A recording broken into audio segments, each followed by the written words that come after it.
And Miller along that right wing wall, feeding it up top. Lindgren with a shot, and they score. The Rangers are on the board, and it's former Capital Connor Sherry that picks up the rebound on a shot from the outside. And 23 seconds into the game, New York leads it 1-0. Missed on the pass attempt in front, and now Zibanejad in front, and they score. JT Miller able to tap it home, giving the Rangers a 2-1 lead. Rangers across shorthanded here. Will Cooley now at 5-on-5, shooting, and he scores. Well, that's taking care of business if you're Will Cooley. He comes out of the box, and he picks up the puck and moved immediately into the top right circle. And the Capitals season is on the brink. It's 4-1, New York. Rangers have it. Here's Cooley. He shoots, he scores, and it's a hat trick. Into the net pass, Charlie Lindgren. Will Cooley finishing off a 3-goal night. And the Rangers lead it 8-1. Did we get all 8 of them in there? No, it felt like it, but it would have deeply pained my soul if I put all 8 in there. Wow. I would have taken 2 more Charlie minutes, Lindgren, between the pipes, 8 goals on 32 shots. Not good. Yeah.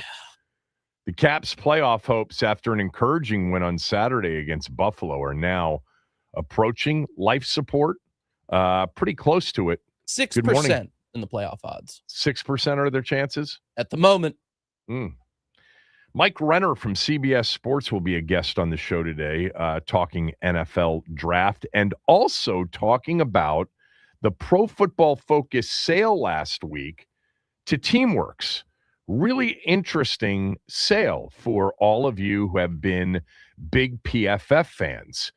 Chris Collinsworth, let's just say, did very well with the sale. Ben Standig's got his all 7 rounds of picks for Washington. Of course, they only have 6. Let's see if he made a trade or 2. And the national championship game is tonight between UConn and Michigan. Both teams were impressive on Saturday night, but neither was as impressive. I'm sorry, UConn was not as impressive as Michigan.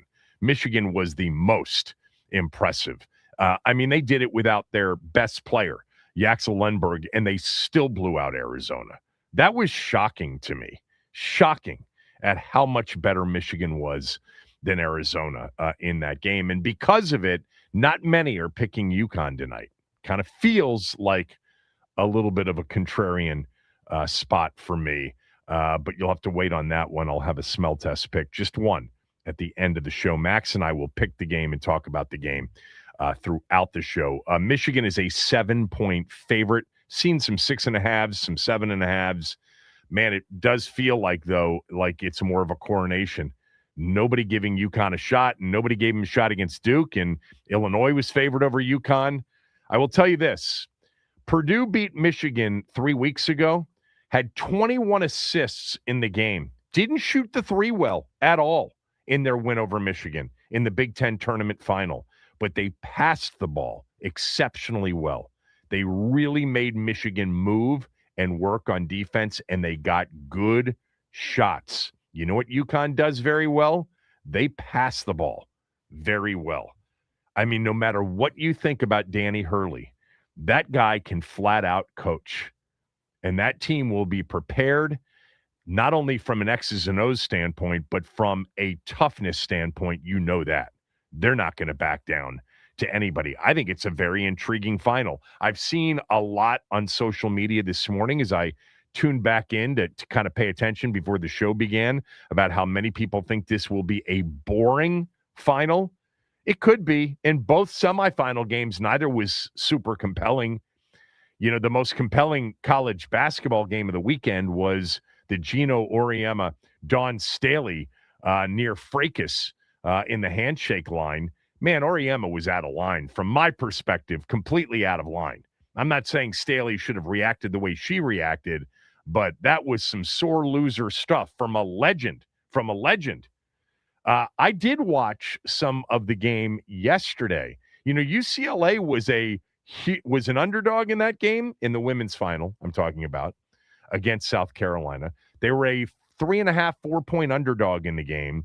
And I'm telling you, if I did smell test picks for women's basketball, that would have been an all-timer, because like 80% of the public money and the public betting was on South Carolina laying the points. UCLA annihilated them. And man, is that coach and is Jaime Jaquez's sister, Gabriela Jaquez. They are incredibly smart, well thought, out, thoughtful, great communicating people, man. The way they handled themselves after the game, that's how you do a post-game interview following a championship. UCLA coach was impressive. Yeah, all right. The Caps are done, I think. I mean, they're not officially done. Here's the situation in terms of the standings. They had a real opportunity if they had beaten the lowly Rangers. I mean, the lowly Rangers, worst record in the Eastern Conference, and instead they lost 8-1. That was after, remember the other day, getting blown out by the Devils. Those are the two games. I mean, they played the two teams that are the worst teams in the division, and they lost by a combined score of 15-4. Win both of those games, and right now they're in the postseason. In terms of their points, they'd be in third place in the Metropolitan Division because everybody else has been losing too. That's the issue, is they've had these opportunities because the teams in front of them largely are losing. So they sit 3 points behind the Flyers for the automatic third position in the division, but the Islanders and Columbus are both in front of them. So they'd have to pass 3 teams to get to that spot. Wild card wise, the second wild card is also the one of the teams in front of them in their division, Philly with 90 points. The Caps have 87, and Philadelphia has played one less game than Washington. So they had a chance, man. It set up well for them. Set up very well for them to make a run. All they had to do was beat New Jersey and New York. Just win one of those 2 games, and they'd be in a really good spot right now. They play Toronto Wednesday, Pittsburgh back-to-back on Saturday and Sunday, and a week from tomorrow night. Man, this last week of the season gets spread out, doesn't it, Max? The final game of the season is a week from tomorrow night at Columbus. So obviously they could potentially do themselves a favor in that spot. They may be long eliminated by then. I also wanted to mention, I don't know if you guys saw this, and I know you're not paying attention right now to the worst team in the NBA, as they should be. They're doing the right thing. But Julian Reese yesterday, the player from Maryland who's had some really, really good basketball games since being called up to the Wizards NBA roster. In the Wizards' 121-115 loss to Brooklyn, he had 17 points and 16 rebounds.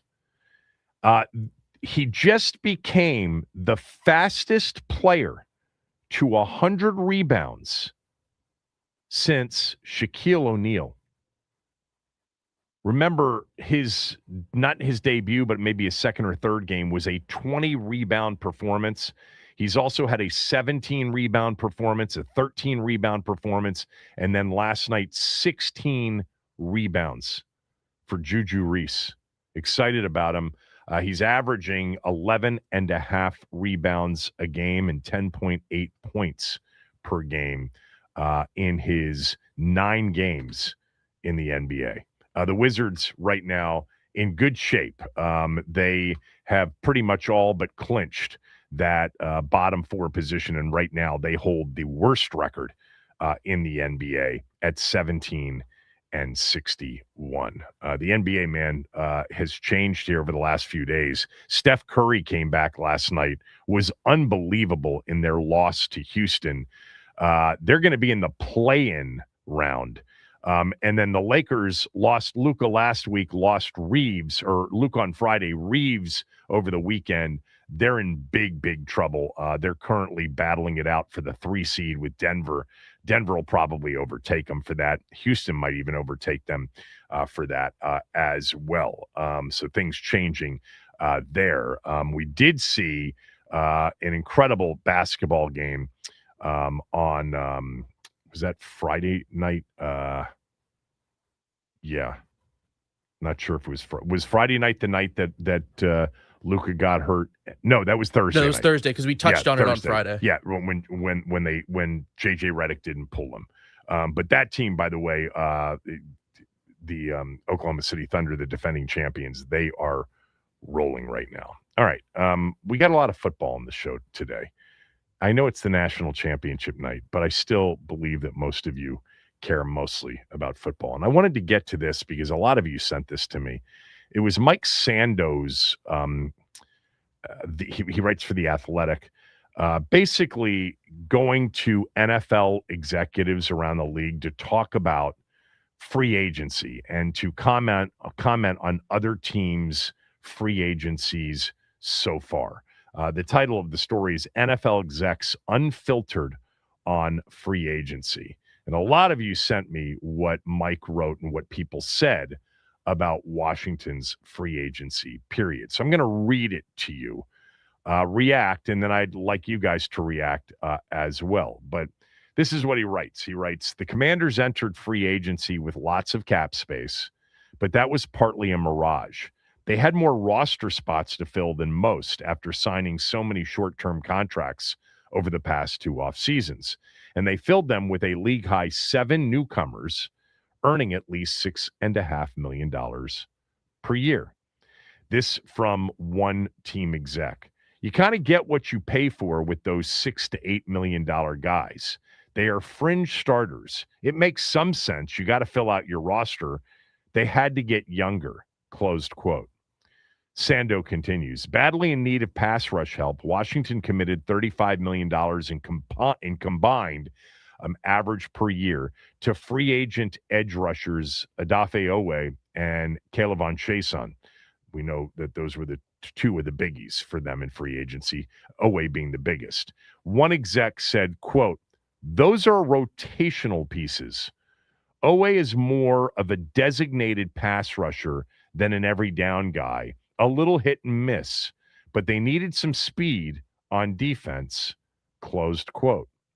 One under-the-radar signing to watch, defensive lineman Tim Settle, who spent his first 4 seasons in D.C. after Washington drafted him in 2018. This was an exec talking about Tim Settle. Quote, Settle was Houston's best run defender, the interior guy who knocks people back. I would have loved to have had him. He's a Virginia Tech kid from Virginia, so that was what it was, closed quote. Sando writes, quarterback Jaden Daniels' return to health under first-time offensive coordinator David Blau stands out as the key variable more than these signings. This is what one team exec finished up Sando's write-up on Washington's free agency said. Quote, they are making a bunch of revolving door moves this year, which looks like a panic to me. It's all going to depend on how the quarterback plays. He can save it all. Closed quote. So, it's all going to depend on how the quarterback plays. He can save it all. Yeah, you can only at about, 25 teams out of the 32. I mean, wow. Who knew? Who knew it was about the quarterback? Who knew that the quarterback needs to play well for the team to play well? Revolving door moves is really the wrong way to kind of put it. They did more of the longer term deals than they've done in a while. Let's go through the actual all of the deals here that they did here. Hold on. Adafe Owe, 4-year deal. Chigakonkwo, 3-year deal. Leo Chenal, 3-year deal. Tim Settle, 3-year deal. Then there were some 2-year deals, Robertson and Cross. And yes, there were some 1-year deals.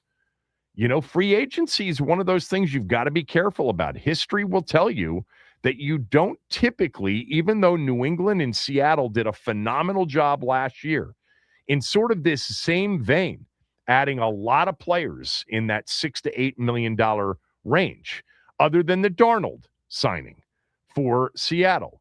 But typically, you are much more miss than hit on free agency. It's not the same as the draft, but there is a lot of there are a lot of reasons why players are available in free agency, and many of them aren't good reasons. So Washington had a lot of roster spots to fill. They had the second fewest roster spots or players under contract when free agency began. Second to Baltimore. I believe Baltimore had the fewest under contract when free agency began. So Washington had a lot of needs to fill. They'll fill more during the draft. They'll fill more after the draft. But, a revolving door, your top, let's just say that your top 4 players are 3-year deals and longer, and your top 6 players are 2-year deals. They're not all 1-year deal. The most significant 1-year deal is Sheehan, who signed a 1-year deal for $11 million. So, yeah, I don't agree with the revolving door description. That's not the way I would necessarily put it. The other piece is just the panic idea. Washington panicking. If you want to say, wow, they struck out on Alec Pierce. They struck out on Tyler Linderbaum. They struck out on Jalen Phillips. They struck out on Trey Hendrickson. First of all, I don't know how much of that is valid. The Pierce is, but was Pierce ever going to leave? The Linderbaum is, but do you blame him? I mean, the money went, way above what was projected. Didn't we have a guest on the show the other day who said that essentially, if you do the math, the consensus on what Linderbaum was going to get and then what he actually got, it was the largest upward gap that we've seen ever in free agency from what he was expected to get versus what he did in terms of percentage increase. I don't see panic. I see more measured. A panic would have been overpaying a lot of players when you didn't get those first few. Always not a massive overpay. The guaranteed dollars, Mike Giannetti from Spot Track told us the guaranteed dollars are a little bit high for him, but overall, like $96 million in actual aggregate value. So it's $24 million a year. It's maybe slightly high. It wasn't $100 million, by the way. The actual contract was $96 million for 4 years. So it comes out at $24 million per Spot Track anyway. The Chig deal was a deal that he was expected to get entering free agency. Sheehan as well. Settle, that didn't. What signing felt like a panic move? Maybe Oweh after they didn't. And we don't even know how interested they were, but there was some interest in Jalen Phillips. There was some interest in Hendrickson. And in that moment, the price was too high. Oweh was a top 6 free agent when free agency began. Go look at any top 50 free agency list before free agency began. Oweh's in everybody's top 10 and is in several top 6s. That's not the way I would view it as a panic move or as revolving doors. They had a lot of roster spots to fill. They had a lot of money to spend. And we do know from free agency, not all these guys are going to hit. We know that. We may really rip into Peters for 1 or 2 of these signings, but hopefully 1 or 2 or 3 of them really make the class overall net positive. I'll tell you, somebody laughed at me for this. Oh, a friend of mine, James, laughed at me for saying that bringing back Marcus Mariota was huge. I don't know why anybody would laugh at that. You got to have a backup quarterback in the NFL. Have to. If you're going to, if you think you've got a chance to, be a playoff team. And there's no reason for Washington not to think that they can be a playoff team. They are 1 year removed from an NFC championship visit. I think the bigger issue is, did they get him right? Is Oweh going to be more than just a designated pass rusher? And if he is just a designated pass rusher, does he turn out to be a dominant one, a great one, a 14-sack guy, 13 sacks, lots of pressures, 3 forced fumble guy? How good is Chigakonkwo? He could be the player of the class in the offense that they're going to run with the quarterback that they have. Sheehan was a guy that Kansas City hated to see go. We had our guy on from Kansas City. They didn't want to see Sheehan go. Settle, apparently, according to a couple of NFL execs, might be the best guy they signed in terms of run stoppers. I didn't necessarily know that he was Houston's best run defender. I knew he was good when he was out there, but man, their defense had a lot of good defensive players, a lot of star defensive players. Nick Cross seems like the right kind of fit. We'll see, but we're not even sure what the defense will look like.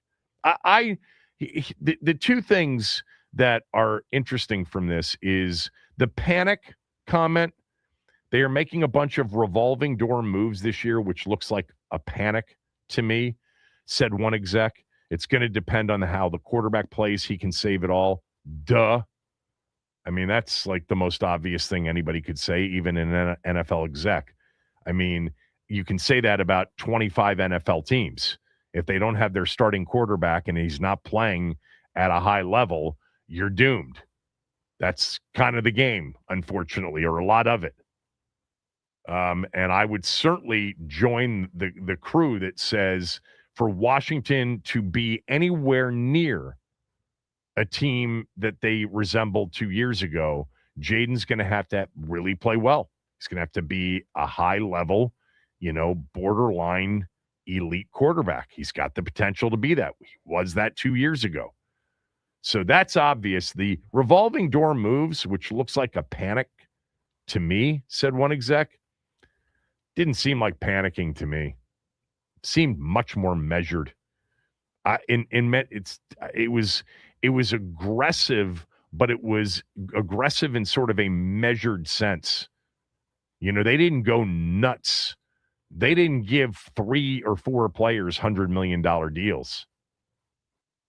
Now, maybe if they signed Alec Pierce and Tyler Linderbaum, we would have had 2 of those. Possible. But ultimately, what they have, it seemed like part of the plan to fill out a lot of spots, primarily on defense, to commit to at least, 1 or 2 players in terms of significant years and significant money on both sides of the ball. They certainly did it on defense with Oweh and with Chenal, and even, settled to a certain degree. But more Chenal and Oweh. And on offense, they did it with Okonkwo, but not crazy money.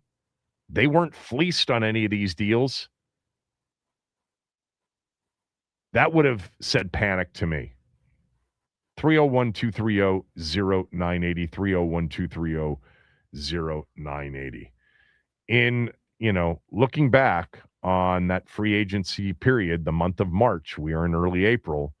Do you agree with one NFL exec calling Washington's free agency class a bunch of revolving door moves, which looks like a panic to me? Kevin Sheehan Show, the Team 980 and the team980.com.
NFL exec said about Washington's free agency period in a story written by Mike Sando on The Athletic. There were several quotes, but here's the one that stuck that I want to ask you about. The NFL exec on the condition of anonymity. That's how this story was written. Quote, they are making a bunch of revolving door moves this year, which looks like a panic to me. It is going to depend on how the quarterback plays. He can save it all. Closed quote. Did this free agency period seem like a panic to you? It didn't seem like a panic to me. That it's actually the opposite to me. It seems very measured, but with the foot on the gas. I mean, they were certainly looking to swing big more than just a couple of times. Alec Pierce, we know from the reporting, Washington was very interested in him. Tyler Linderbaum, Washington was interested in him. The Jalen Phillips thing is a little bit murky as to whether or not they preferred Oweh or Jalen Phillips. Trey Hendrickson's price may have been too high ultimately. We'll see.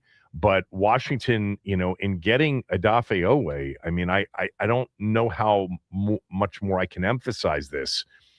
To kind of consider him to be a revolving door piece or, a designated pass rusher, maybe that's true, but 17 and a half sacks and 98 pressures as a part-time starter does kind of lead to, well, what's next as he turns 27 years old? Like, they think he's got a lot of potential to be much better. Baltimore didn't. I get it. Baltimore didn't feel the same way. And when he left Baltimore, he ended up with 10 and a half sacks and multiple forced fumbles the rest of the way as a Charger. So whatever happened there, the dude performed once he got to L.A., and he performed in Baltimore in 2024. But this was a consensus top 10 available free agent heading into free agency. Consensus. I mean, USA Today had him number 6. ESPN had him number 6. Bleacher Report had him at number 8. The top 6, ESPN.com. Trey Hendrickson, Tyler Linderbaum, Jalen Phillips, Alec Pierce, Rasheed Walker, Odafe Oweh. Entering his age 27 season. The write-up, an explosive pass rusher who gets off the ball in a hurry. Oweh can also flatten his path to maneuver around offensive tackles. After getting traded from the Ravens on October 7th, Oweh had 7.5 sacks and 27 pressures in Los Angeles. Plus, he recorded 3 sacks in the team's wild card loss to the Patriots. A game, let's not forget, that in addition to him having the 3 sacks, he also had 3 tackles for loss and a couple of forced fumbles. So I don't, panic's not the right word. The right word would be aggressively measured to me. Will it work out? Who the hell knows? I mean, these free agency additions every year, people say, oh, this guy, it's like the draft. It's the same thing. Maybe the hit rate's a little higher because you have a lot more information, but you don't know what the dude's going to be like when he gets money. You don't know what the fit's going to be exactly until he's on the field. It's a dicey thing, free agency. Seattle and New England did it exceptionally well last year. They did. Added a lot of players. Washington added the most new players of any team in the league. Seattle and New England were the top 3. Among the top 3 in new players added last year. Does Washington's free agency scream panic to you? It's the way an NFL executive described it. 301-230-0980. First in. We got to go to him. Ian, go ahead. Yeah, this is kind of what I was saying earlier to you during the free agency period. I agree with you. I wouldn't use the word panic, but I would use the word aggressively mediocre. Like we said, there's not Pro Bowlers available, so in their prime, so there's a reason. But there's just a lot of guys. Like, on Oweh, you're right. He was the quote one of the best rated guys, but Baltimore got rid of him. And then when he had a great playoff game, the Chargers didn't offer him again. So like, again, there's a reason the over under number is 7.5. And the reason is they didn't add a Myles Garrett. They didn't add players that truly changed the trajectory of a team. These are guys where it's like, okay, those guys are never available, though. though. They weren't available this year either.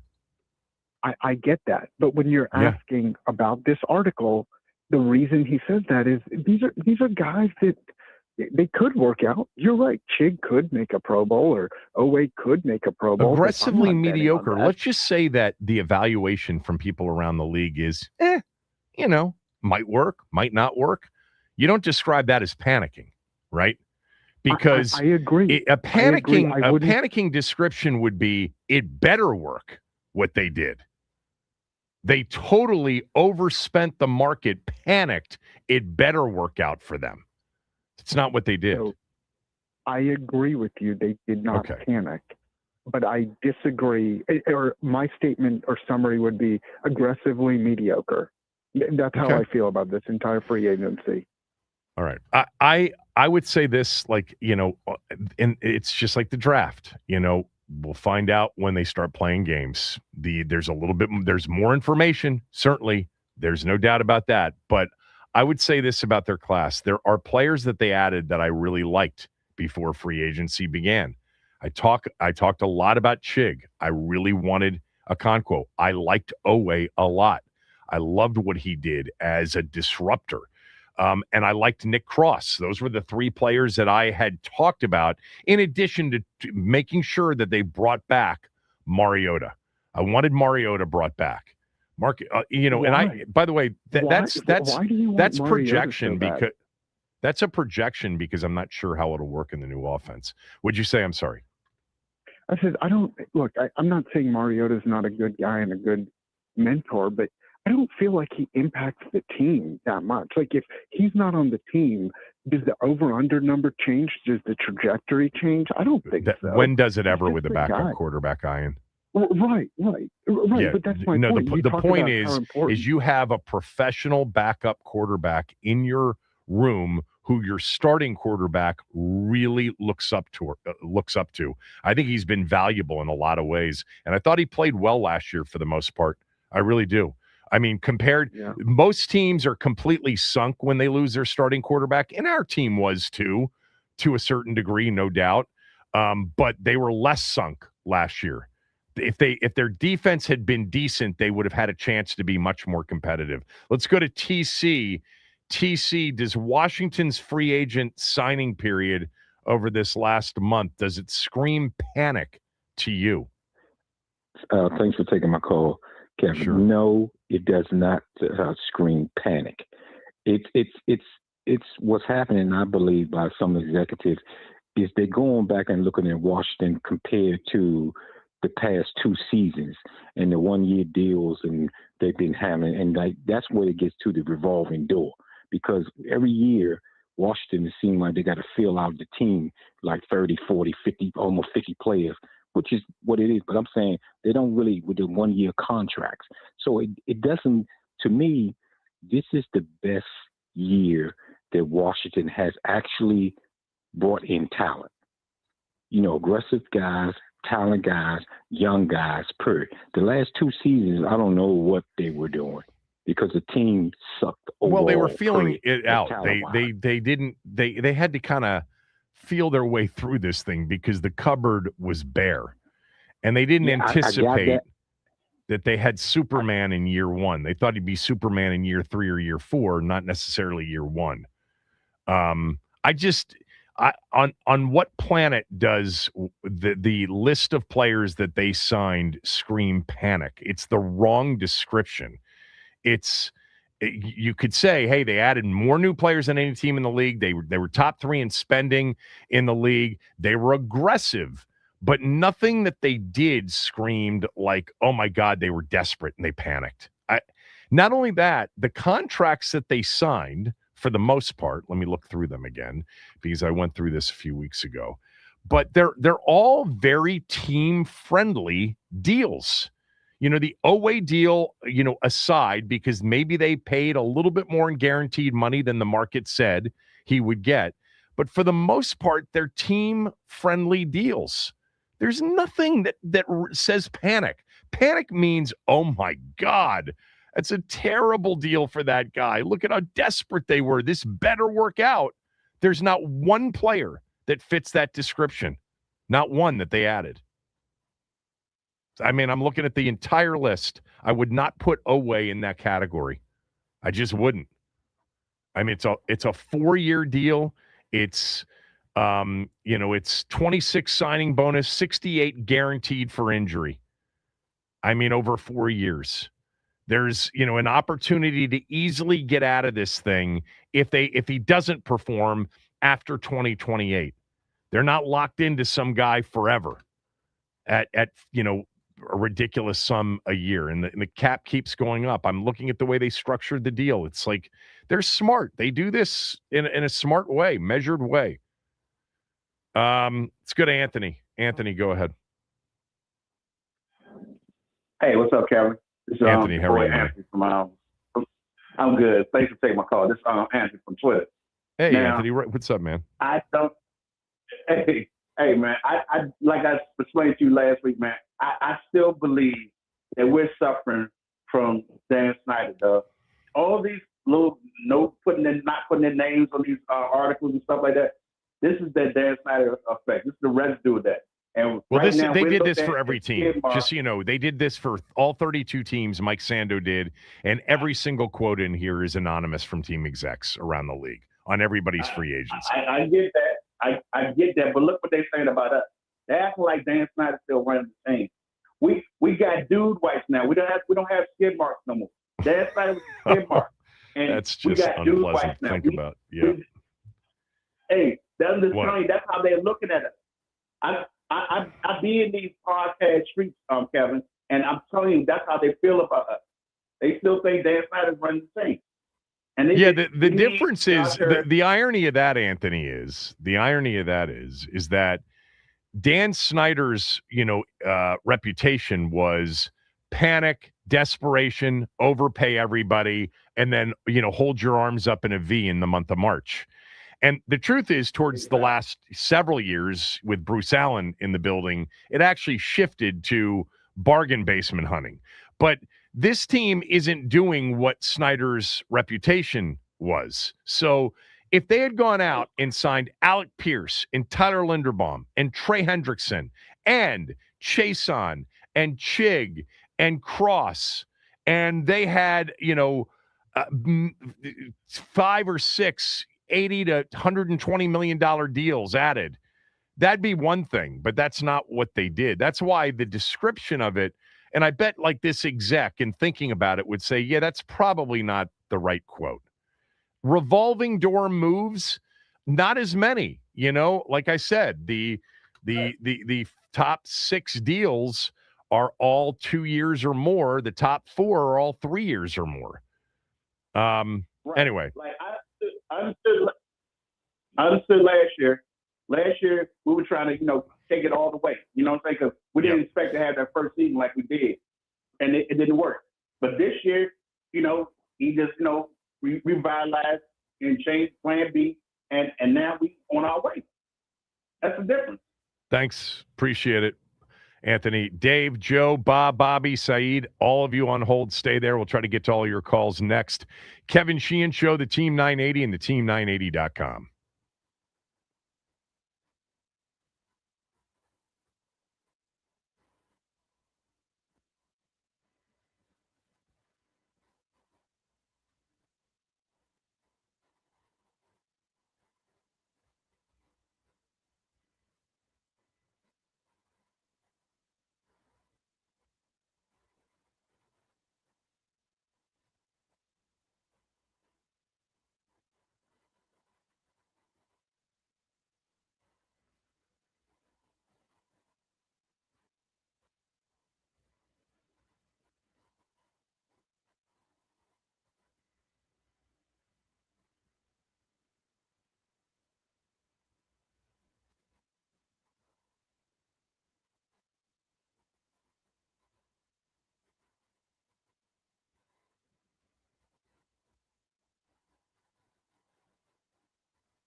An NFL exec told Mike Sando of The Athletic about Washington's free agency class, quote, they are making a bunch of revolving door moves this year, which looks like a panic to me, closed quote. He also said, it's going to depend on how the quarterback plays. He can save it all, close quote. Yeah, obvious. So does Washington's last month of free agency say panic to you? 301-230-0980. It does not to me at all. It was aggressive, but I thought in a very measured way. There isn't one deal you would look at and say, oh my God, they panicked, including the Oweh deal. Bob in Naples wants to weigh in. Bob, thanks for holding. Go ahead. All right, Kevin. What's up, Bob? Players that can make, hey, guys, they sign players that can immediately help them.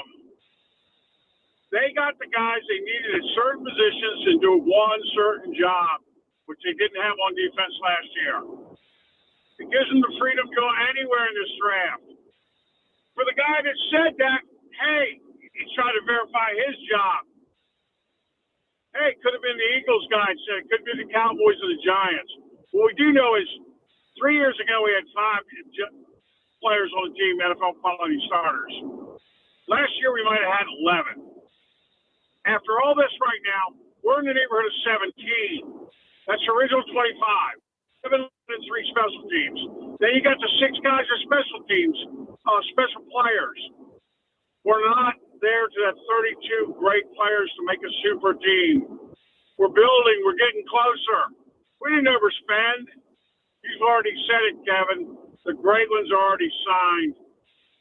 Yeah, that's the myth about free agency, especially in recent years. If the great players don't, at least if they're on a good team and a good franchise, and some franchises are stupid enough to let great players eventually walk. We've seen, Right. Dallas's situations over the years, Cleveland's, and obviously ours for many years. But like Garrett in Cleveland, he's not leaving because he loves it there. Okay, I respect that. Well, he loves the money too. Bob, let me move on. I'm trying to get to some other calls, but appreciate it. But, your first point is a good one. The bottom line is they upgraded their roster on paper significantly on the defensive side of the ball with primarily deals that are team-friendly or, team and player-friendly. They're equal. You added Oweh and Chason and Chanel and Cross and Settle. I mean, that and maybe even Robertson as a nickel corner. That's like 6 major contributors. I haven't even mentioned Omenihu yet. I mean, you needed that desperately. I mean, would you have preferred no outside players on defense? Let's go to our guy Bobby in North Carolina. Bobby, go ahead. Hey, Kevin, is he a current employed executive of a team, this guy? Yeah, it looks like it. Yeah, one team exec, yeah. It's somebody, well, I've really have heard some asinine statements before, but how can he not look at our defensive side of the ball the last 2 years and didn't realize that they needed an influx of talent? Okay, I mean, they just were just very talented deprived, Kevin, the last 2 years. For that guy to say that, it's idiotic. I mean, we've upgraded. I hope, we don't know until they start playing in September, but we all feel like they've addressed a lot of needs on that side of the ball. And even you and I have been talking about it for months.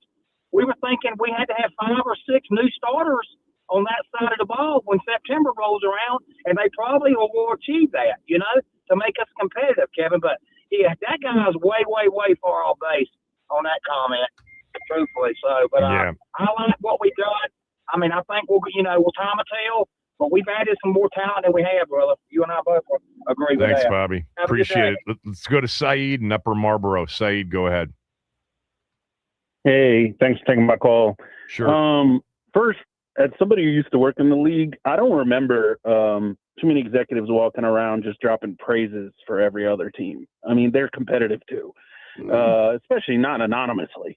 So with all due respect to Mike Sando, like, that's one thing. But then the second quick thing I was just going to say, in terms of roster construction, if you do the research, you find that most teams who even go, and I'm prefacing this, I'm not saying we're going to Super Bowl, but most teams that go to the Super Bowl and win the Super Bowl have between 5 to 6, maybe 7 Pro Bowlers. But when you actually do the research, about 25% of their roster are prove-it deals. That's for the last 10 years. I was looking it up. Right. So if you're really constructing a roster, you are going to have 25 to 30% of your roster on prove-it deals, and you're going to have 5 to 6 Pro Bowlers. And in order to get the 5 to 6 Pro Bowlers, I could see Terry potentially, Jaden potentially, Jalen Lane as a special teamer, Laramie Tunsil, and I could see one of the guys that we got in, maybe even 2, potentially being that guy too. So if you're really trying to construct a roster, you have revolving door by default, right? And as you said, I'm looking right now. I'm looking at the 19 players that the Patriots signed last year. Some of them were their own, right? But in terms of the new players, new deals, Milton Williams, 4-year deal. He was the only 4-year deal, $104 million, 63 guaranteed, almost identical to Oweh's deal. Diggs was a 3-year deal. Obviously, they had the ability to get out of it pretty quickly. Carlton Davis, 3-year deal. Landry, a 3-year deal. Spillane, a 3-year deal. And Morgan Moses, a 3-year deal, right? And after that, a couple of 2s, and then a lot of 1-year deals, 10 1-year deals. So it's very similar to what most teams end up doing. And last year, I think you'd agree with this. New England and Seattle are the first that I can remember where we had 2 teams like that make that many changes to the players that contributed on the field from one year to the next and ended up having the success that they had. Now, in Seattle's case, obviously, Darnold was the big signee, and he was the key to what they ended up doing last year, because they also, remember, added Kupp and DeMarcus Lawrence on 3-year deals. I mean, the Seahawks had 3 3-year deals. That was it. A couple of 2s and a lot of 1s. Yeah. Exactly. That's roster construction. Thanks for taking my call. Yeah, thanks for calling, Saeed. Appreciate it. All right, we'll do one more segment of this, and then you'll hear Mike Renner with me talk some NFL draft and talk about the Pro Football Focus sale. He used to be a PFF employee, and he did a lot last week on that sale. I was interested in it. I think Collinsworth, I think he made out really, really well. Dave, Joe, Anthony, Lapp, stay on hold. Does Washington's free agent class so far seem like a panicked class by the general manager? That's the way one NFL team exec described it. Kevin Sheehan Show, the Team 980, theteam980.com. Don't forget, you can watch the show on the Team 980's YouTube channel. Just hit the subscribe button and hit the like button when you get there.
An NFL exec in the Mike Sando story, written on The Athletic, said about Washington's free agency month, he said, quote, "They are making a bunch of revolving door moves this year, which looks like a panic to me," closed quote. Does it seem that way to you? It does not to me. It's not even close to anything resembling panic. It's the wrong description. If he wants to say revolving door, that really infers or implies a lot more one-year deals. And they did sign their fair share of one-year deals, 9 of them to be exact. Now, I don't know what the Witherspoon or the Davidson signings last week, what they look like. I would assume they're one-year deals. That would be 11. But they had a league-high 7 newcomers. They needed newcomers. Remember the team we watched last year? I know a lot of those players weren't supposed to play. But even the ones that were supposed to play that did, especially on defense, they added, of those 7 newcomers, a league high, 6 of them were to at least 2-year deals and only 1 to a 4-year deal. Almost is identical to New England's offseason last year, where Milton Williams got the only 4-year deal. Then there were 3-year deals, a couple of 2-year deals, and a lot of 1-year deals. It's kind of the way roster construction works now. Nothing about this says panic. There's not, a slew of players who were, overpaid and for what they were. Adafe Owe, I want to repeat and emphasize, any free agency top 50 or top 100 list you looked at before before free agency began in March, he was in the top 10 of all of them. ESPN 6, USA Today 6, Bleacher Report 9. Washington swung big in a few spots. And when I say swung big, it's not like Alec Pierce is Justin Jefferson or Jamar Chase or, Smith Najigba being available. They missed on Pierce. They missed on Dobbs. They had an interest in both, and they did not sign either one of them. That's probably the biggest miss in free agency for them, is they weren't able to add a guy like Romeo Dobbs. Honestly, I think the Pierce money's too much for him, and he wasn't going anyway. Not getting Dobbs, that could have been a great, addition. Look up what Dobbs got in free agency for me, Max. I'm just curious as to what he got. But other than that, they filled out multiple needed areas on defense, added 4 to 5 new starters, if not 6 to 7 new contributors, where you absolutely had to have them. You only paid 1 for real star production on defense, and Oweh's got to perform. The contract that they signed him to says that they believe he is an ascending player at 27 years old. So over the next 3 years of his deal, which are the 3 years that, would be painful to move on from him, he's got to average double-digit sacks a year, and he's got to be a true playmaker at the position as a pass rusher more than anything else. Everybody else is in that area, which is, you're expecting production. I think that they perhaps got a deal on Okonkwo and maybe even Chenal at their current ages. Do you have that Dobbs deal? Yeah, 4 years, $68 million, up to $80 in incentives. What was guaranteed? Guaranteed was, it's okay. I believe, $70 million in guarantees. Okay. I would have loved that to have been the other 4-year deal, to have had a player like Dobbs, because I think it's, 35 they ended up guaranteed going Diami, Van Jefferson, but we know that something else has to be lurking, whether it's Ayuk, whether it's a draft. We'll see. All right. Did this last month of free agency feel like panic to you? Let's go to our guy, Joe in Raleigh. Joe, go ahead. Hey, Kevin, what's up? I do not think they have panicked yet. I think a panic move would have been to overpay for Trey Hendrickson, older player, a lot of money. They have to fill out their roster, so signing up-and-coming guys is the way to go. I think the more important topic for our team and maybe the league to get used to is we have a GM-centric team now, as opposed to an owner-centric or a coach-centric team. Right. And people just need to get used to that. And I wonder, will it switch back to a coach-centric team once they have their rosters set up and their players in place? Get your opinion on that. Well, yeah, of course. Dan Quinn's going to be able to play who he wants to play. Yeah, I don't think that Adam Peters is running anything other than player personnel. No, but I mean, as the directional lead of the franchise, it is now clearly Adam Peters.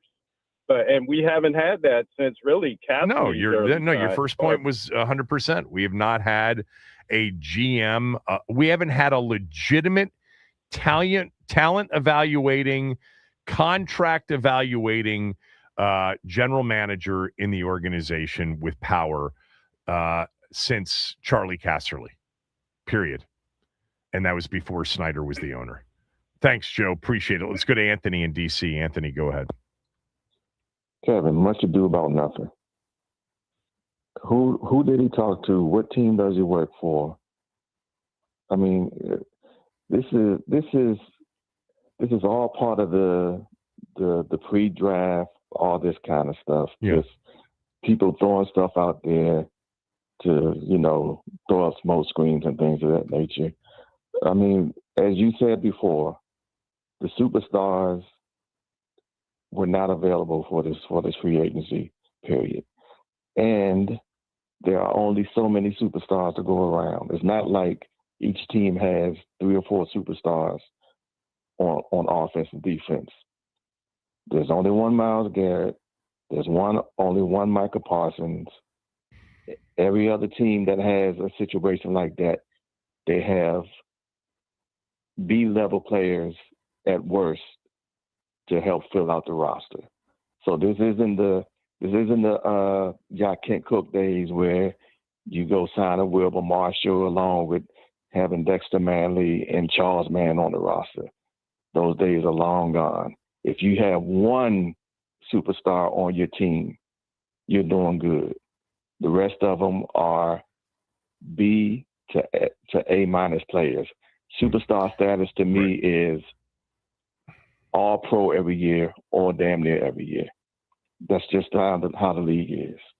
So, and the truth is of all the players they signed, if they ended up getting 1 or 2 of those players to be all pro level players, it was an absolute home run free agency period for Washington. Exactly. If that's what they got out of it, along with other players that contributed in some way. Because I guarantee you on this list of their players, okay, 17 players so far, including their own that they've re-signed, the Chris Pauls, the Marcus Mariotas, etc.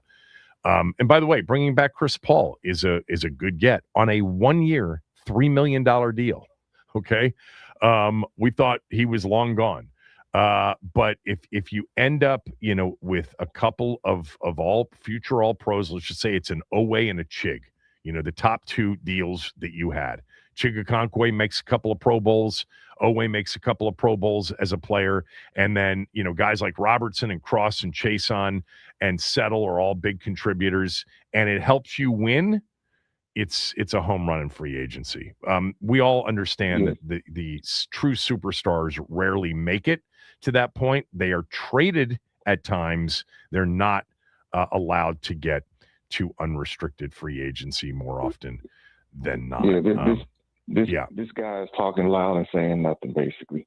Yeah, well, it's Shakespeare. Let me just tell you this: when you're sitting here on April 6th, and an NFL exec says that about your free agency class, that's called topic segment for at least maybe 2 segments today. We've gotten out of it. Thank you. Oh no, I get it from your standpoint. I'm kidding with you. I'm just saying. I got you. I got to roll. Later. Anthony in DC, everybody. Lap, go ahead. Hey, what's up, Kevin? Hey, shout out Lap? to Anthony, man, one of Hall of Fame callers.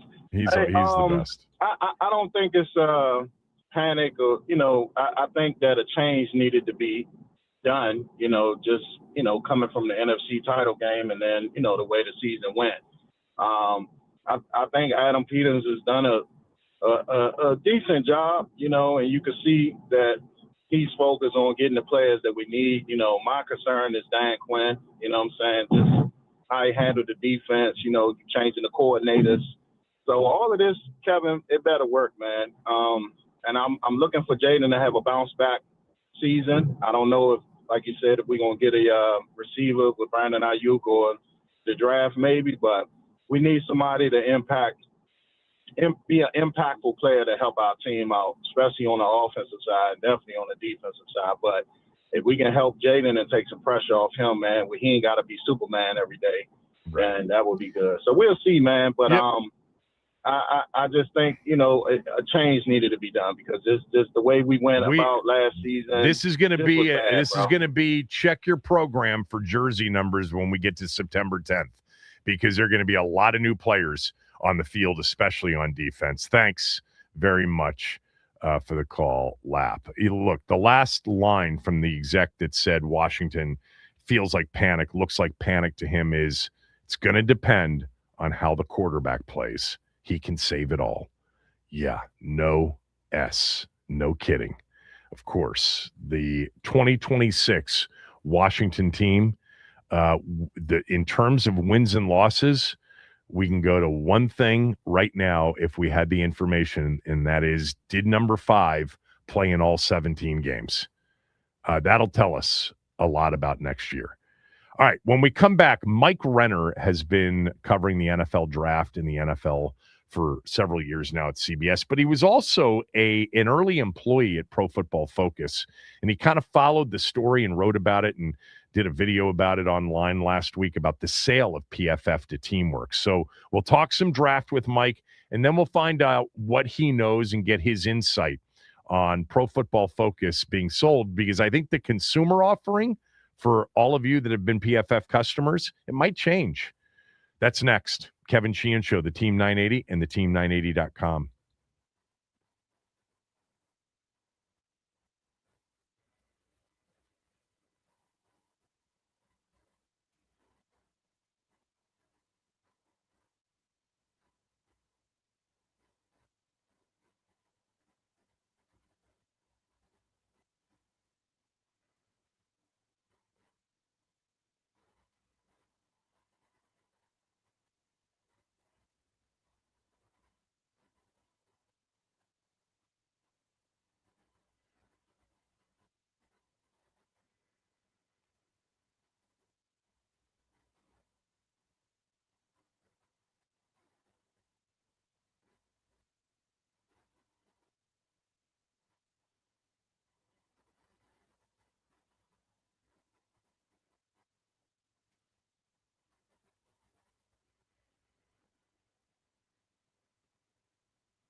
Joining me right now, Mike Renner. Mike covers the NFL and the NFL draft for CBS Sports. Mike was also an employee with Pro Football Focus for several years. And one of the reasons I reached out to Mike is to talk draft, of course. And we've had Mike on the show before to talk about the draft, but he's been talking about this PFF sale to Teamworks this week on social media, and I'd love to learn more about it. So we will get to that in a bit, but let's not bury the lead. Let's talk about the upcoming NFL draft. You just put out your latest mock draft. So what do you think Washington does at 7?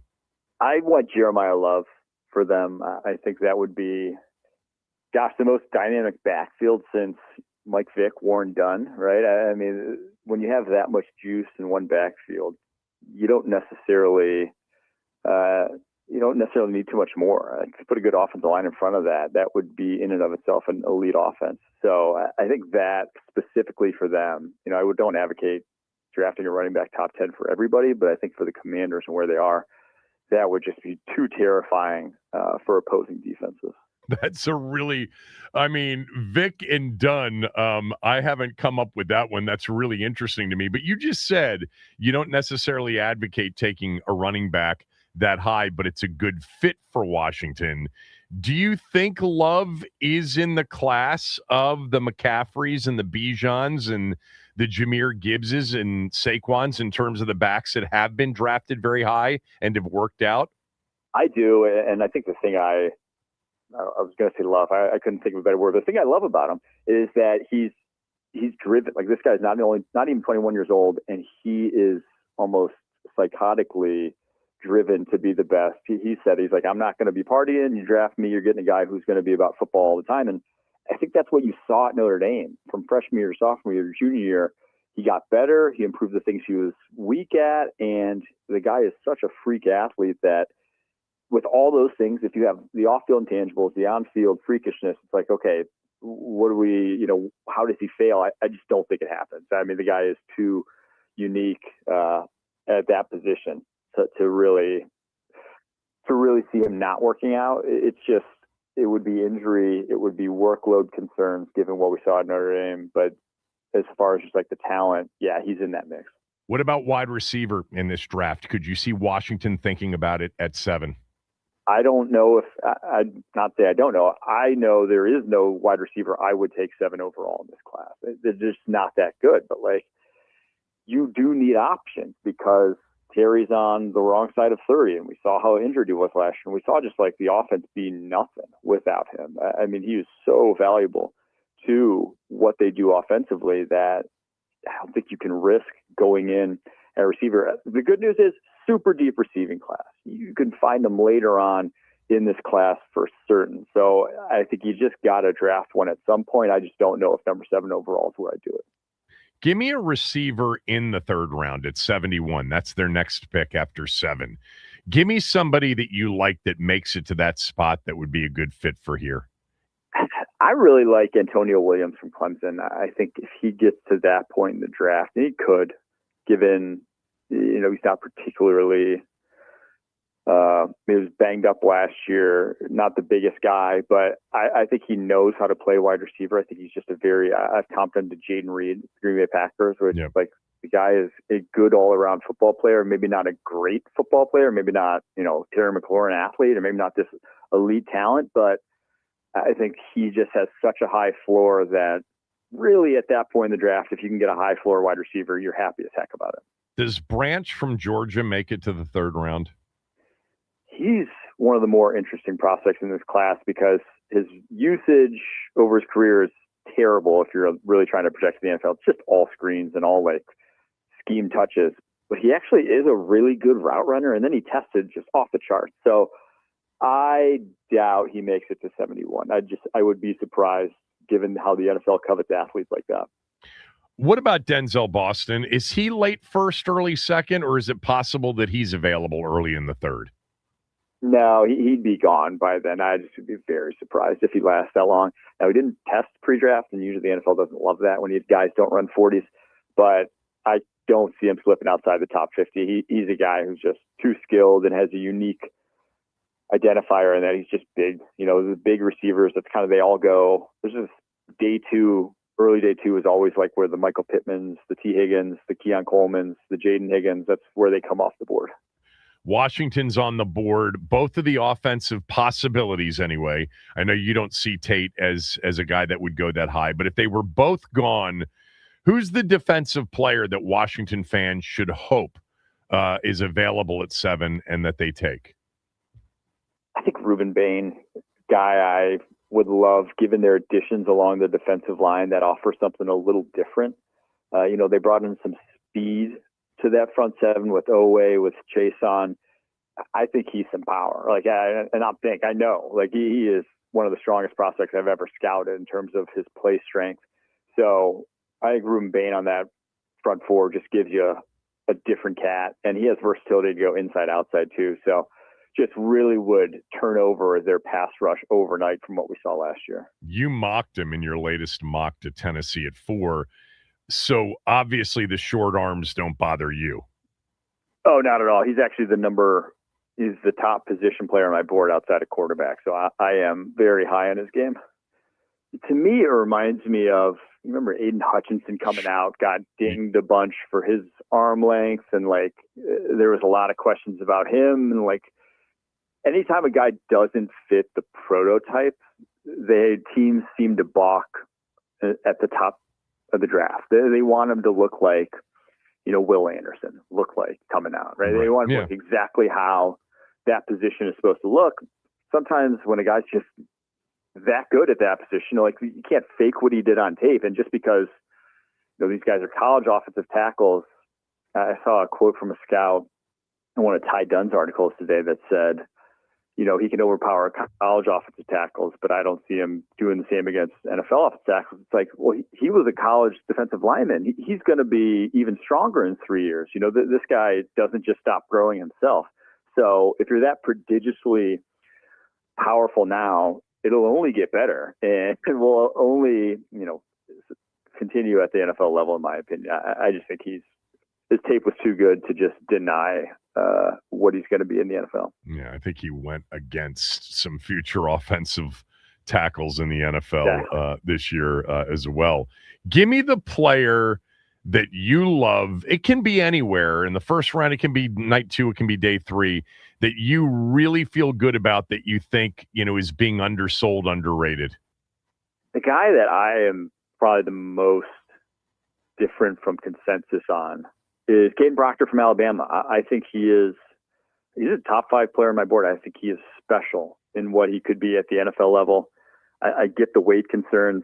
I have the weight concerns too, but how much does he weigh? I mean, he's a large human being. How much does he weigh?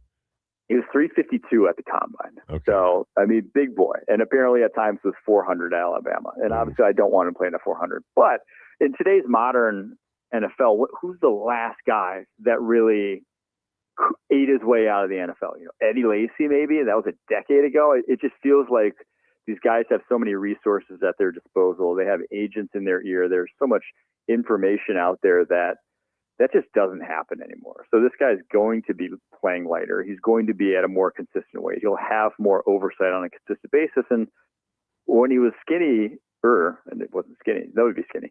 When he was skinnier, the guy was awesome by the end of last season. And he's super young, youngest offensive lineman in the draft class. All those reasons, I think he's just going to be a dude in the NFL. Not a lot of people agree with me, but I'm happy to stick my neck out for him. Give me the guy that you think that you're convinced will be overdrafted. Oh, that's a good one. You know, I think Sonny Styles will probably be overdrafted. I think he ends up a top 5 pick, and it's not anything really against Sonny Styles. I think he's an awesome prospect.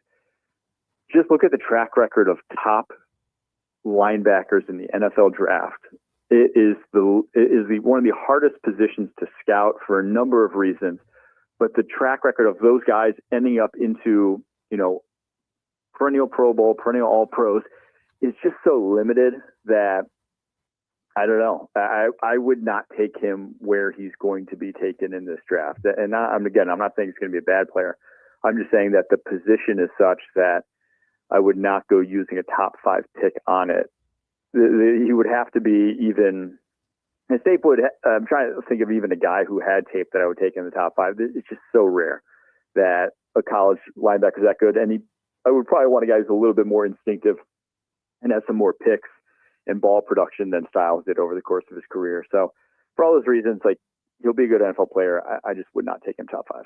That's interesting because I think his relative athletic score, his RAS score, his overall character and intelligence fits so well with what Adam Peters and Dan Quinn will be looking for, not to mention it fills a major need for Washington. I think Adam Peters might view him as, the next Fred Warner. It wouldn't shock me if they ended up taking him. Yeah, but if the 49ers knew they were getting Fred Warner, they also wouldn't have waited till the third round, right? Yeah, it's easy, right? It's easy to say that now, but again, I think the Bucks thought they were getting Fred Warner when they drafted, why am I blanking on his name? Devin White back in 2019, who was the last guy to go top 5, and he wasn't that. Obviously, he won a Super Bowl with him, but he was not that guy ever in his career, and you could go find and pay Devin White pennies now to play for your football team. So, yeah, it's just a position that has a big learning curve from college to the NFL, and it's just a lot of guys have struggled to translate despite looking the part at that position. God, that's such an interesting name, and you're right. Literally, you could get him for a song at this point. And his rookie year in that playoff run to the Super Bowl during COVID, he looked the part that rookie season, didn't he? Yeah, I mean, he looked like everyone thought he was going to be Fred Warner after that, because it was run and hit. He was so good at that, but then they started to attack him in coverage, and that's when you saw actually didn't have the instincts in coverage, because it is such a, it's the quarterback equivalent of the defense. There's a lot of variables that go into every play that they have to juggle. It's not like defensive end where if a guy does it at a high level in college and he's a high level athlete, it's what you're getting because it's one simple job. But there's a lot of jobs a linebacker has to do and do at a high level. We continue with Mike Renner from CBS Sports. So one of the reasons I reached out to Mike was to talk NFL draft, of course. But also this week, I noticed that Mike was really following the Pro Football Focus sale to a company called Teamworks. He actually produced a short video with Sam Monson. Sam used to be with Pro Football Focus, as Mike did many years ago. Sam's with the 33rd team now. And they talked about the death of Pro Football Focus. And I wanted to talk to you about it because I was talking about this earlier this week, but I just didn't know enough about it. And I actually want to just start with something really simple, and maybe I've missed it, but I had never heard of Teamworks. What is Teamworks? Who just bought Pro Football Focus? Teamworks is a relatively new company, actually, that is kind of like a high growth startup where a ton of investors, they're on Series E or something of investment, and they're trying to be the entire back end solutions for NFL and college teams, and not just football, but basketball. But they're trying to do all sports. And so they are I think they started as a payments company, actually, to handle payroll for NFL teams, and have just added more features continually from there. And so buying PFF gives them the video side. The PFF's main selling point to NFL and college teams right now is their video capabilities that they have with PFF Ultimate to basically be your one-stop shop for watching any and all film as a scout, as a coach, as a player. So that's why they were valued where they are, and that was, I think, what Teamworks was in the market for. How early of a company is it? You said they were in their Series B or Series C. How much money have they raised, and has it been from people in the sports industry? That I don't know. I haven't looked that deep into it, who's all actually funding this and where the money's coming from and how much. But again, I think it was 130 million was the price tag on PFF that I saw, at least. So they're raising a good amount. I mean, this hasn't been, and it's not like they're themselves have made, $130 million. This is all from investment trying to kind of corner a market very quickly.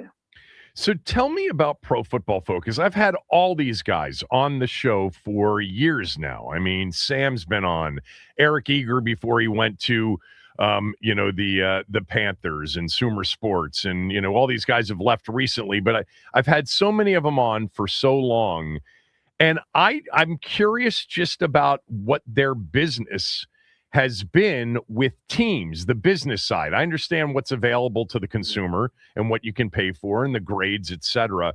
What have the teams, you said video capability, but what specifically were the teams paying for when they, contracted with PFF for their services? I think there's two big things. One was there are a whole team of support team is what they're called at PFF that basically would help with sort of data problems internally at these teams. So like they would go help with whatever, any sort of studies, any sort of things they wanted to do that they could provide external support for and kind of give the PFF data. Because, the data you see in premium stats, there's even like they get the granular, they get the play-by-play of all that to work with themselves, all these NFL teams, is what they're buying. And then the second thing that probably is even bigger, that at least from my talking to NFL teams and or NFL personnel and things of that nature, was more utilized, was this thing called PFF Ultimate, which is their video platform that basically allows you to cut up into, so all that data goes into a usable video platform where you can just find plays. So like you want to find all the times where a guy lined up as a inline tight end and blocks the defensive end on outside zone. 2 clicks, you can watch those specific plays without having to do. It used to take someone literally going through, everyone would have people in their building that coaches wanted that stuff. They would go through and have to manually find those plays and then give them to the coach. Right. Now it does it automatically in that tool. So that was the biggest selling point. I know from talking to, we used to have Rick Spielman used to work at CBS with me, former Vikings GM. He said that tool doubled their throughput of prospects in the spring. Like they could get through twice as many guys or get through guys twice as fast as they did as a scouting staff because of that, because the directed film watching, you didn't have to watch a bunch of plays where they were doing nothing. Was it used more for the draft preparation, or was it used for the preparation of their next game? Both. I mean, it helps with, I think it in and of itself, that tool or that ability, that capability has led to a lot of the defensive advancement, I'll say, throughout the NFL, because offenses just got such a leg up on these defenses because blitzes, whatnot, like you could go watch you could watch all this stuff the week of in a way that you couldn't before, that it was just going too difficult before this directed tape watch, before the data, that a head coach really, he didn't have time to watch 6 games of a team before, but now you can find the specific blitzes for that team you're playing from all those 6 games and basically have a plan for how to attack them. So defenses had to put more on their plate. They had to get more creative because offensive coaches basically were having answers for all the stuff they were doing. What's interesting is you didn't mention the grades, like PFF on a Monday mornings, broken down the film, graded out every player in the game. How did the teams view that data? That was part of the offering, correct? Yes, and how that gets used is more for, again, directed tape watching. I don't think anyone's looking at the grade and being like, oh, since he graded well, let's draft this guy. It's like, oh, he graded well, let's see the positively graded plays is what you can go find. You're like, hey, here's all the plays he did well. Let's watch those. Or here's all the plays that were bad on tape, because there's the negatively graded ones too. Let's watch those. And I think that's where you get the value of the grades. It's not necessarily the number people see on Sunday Night Football, right? It's again, directed tape watching. But what about when, PFF would grade, let's just say, Washington's game against Philadelphia, and they provide Washington as a client, because they had all 32 teams as clients, correct? I'm pretty sure. Yes. All 32. Yes. So, and they provided their grades of their own players. Did teams use that Did they compare it to their own grades? How would teams utilize that information? I don't think they used it at all, to be honest. And that's what you heard from them all the time. Yeah. We take them with so why? Why? I don't blame them. I don't blame them for doing that because they grade their own players. They go through it and we're watching it. So, yeah, I don't think that was really factored in. Now, once it came to hey, free agency, I know for a fact teams were looking at players' grades and they've told us as much to direct some of their scouting efforts. But yeah, even I would say as a former PFF employee that grade is just a directional thing. It's not necessarily an end all be all, or not necessarily. It definitely is not an end all be all.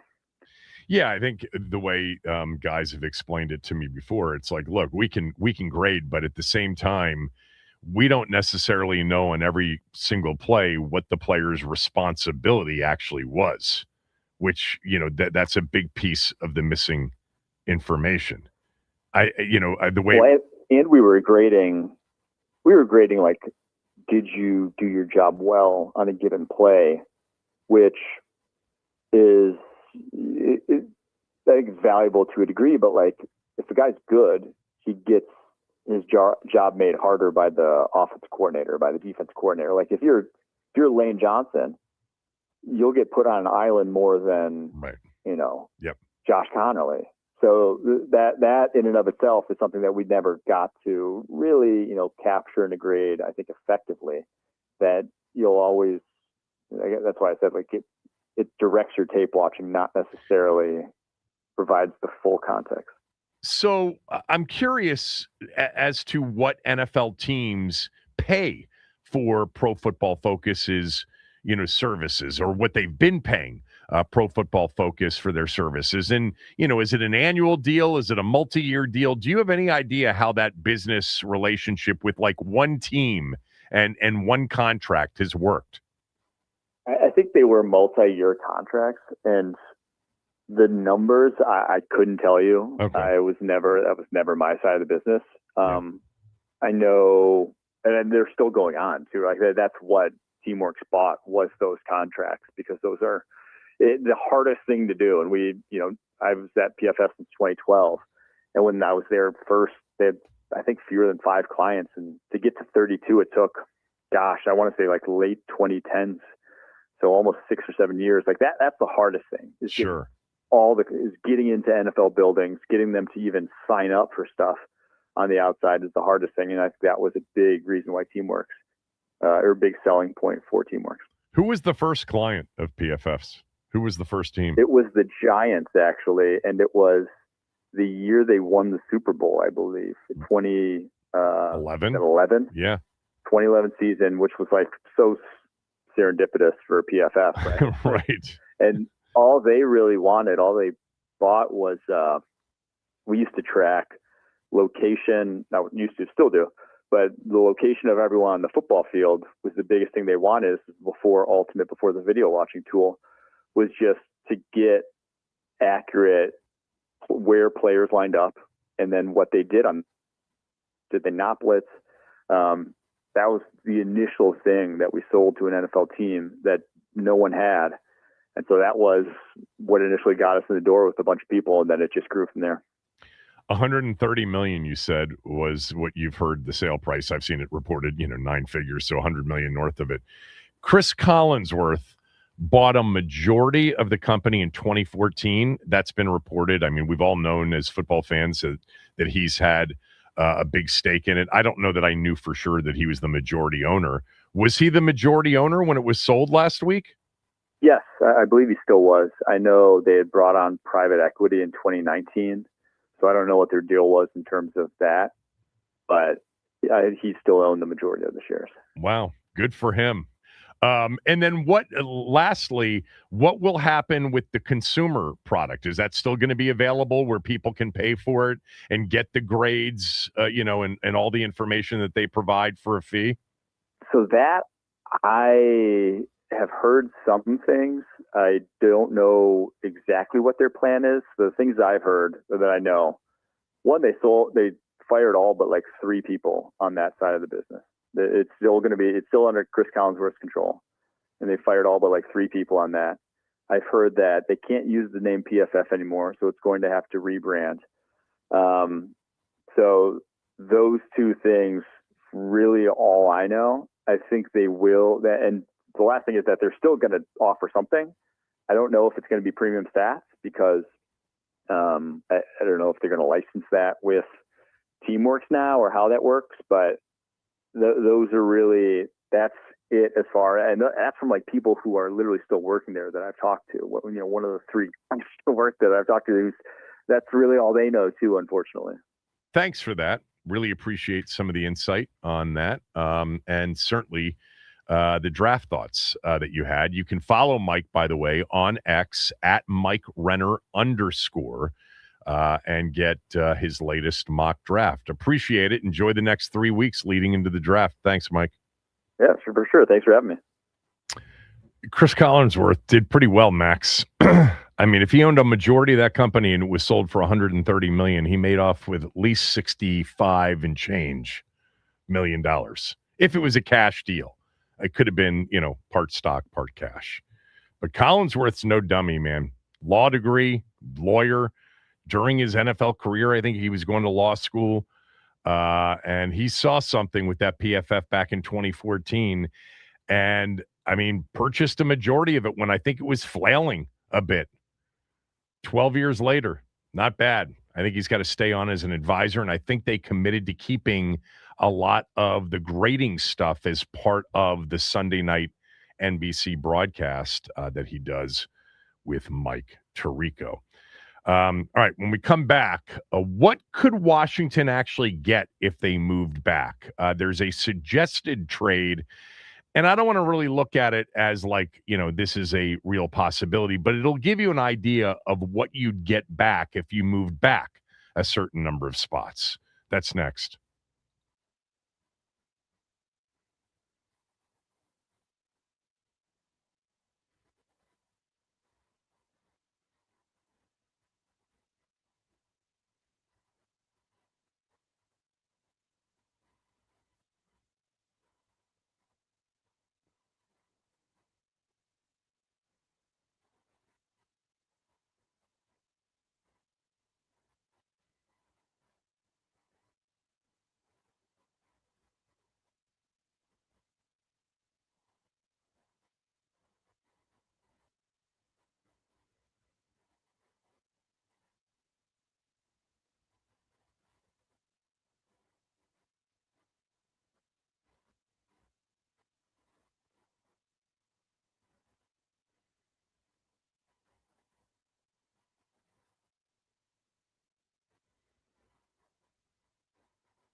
So Bill Barnwell wrote a story today talking about, potential trades in the first round. Not that he's predicting these, but just to give you an idea of like what could come back if a team decided to move up or move back. And Washington's mentioned in two deals. The first is kind of their own, where they trade back. There's also a trade up possibility.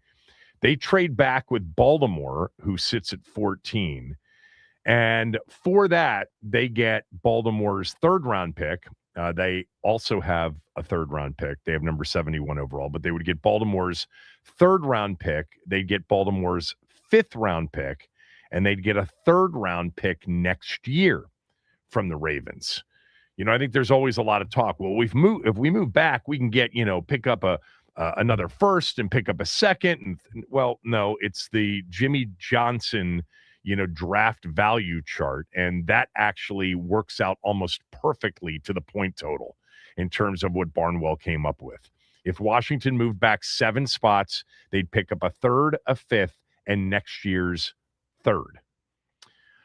Or something approximating that total point value, which is about 400 points, the difference between picking 7th and picking 14th. But there's also a suggestion that the Arizona Cardinals move back with Washington moving up to number 3. What would it cost Washington to move up 4 spots from 7 to 3? Next year's second-round pick. That's what it would cost. Why would they do that? Why would they trade up to 3? Well, Barnwell writes, they need another playmaker. Offensively, that playmaker could be Ohio State receiver Carnell Tate, but I wonder if the Commanders go in a different direction. Peters comes from San Francisco, where the 49ers initially spent big on Jerick McKinnon in free agency and then traded for Christian McCaffrey, who transformed their offense after arriving. Notre Dame running back Jeremiah Love might be that sort of prospect.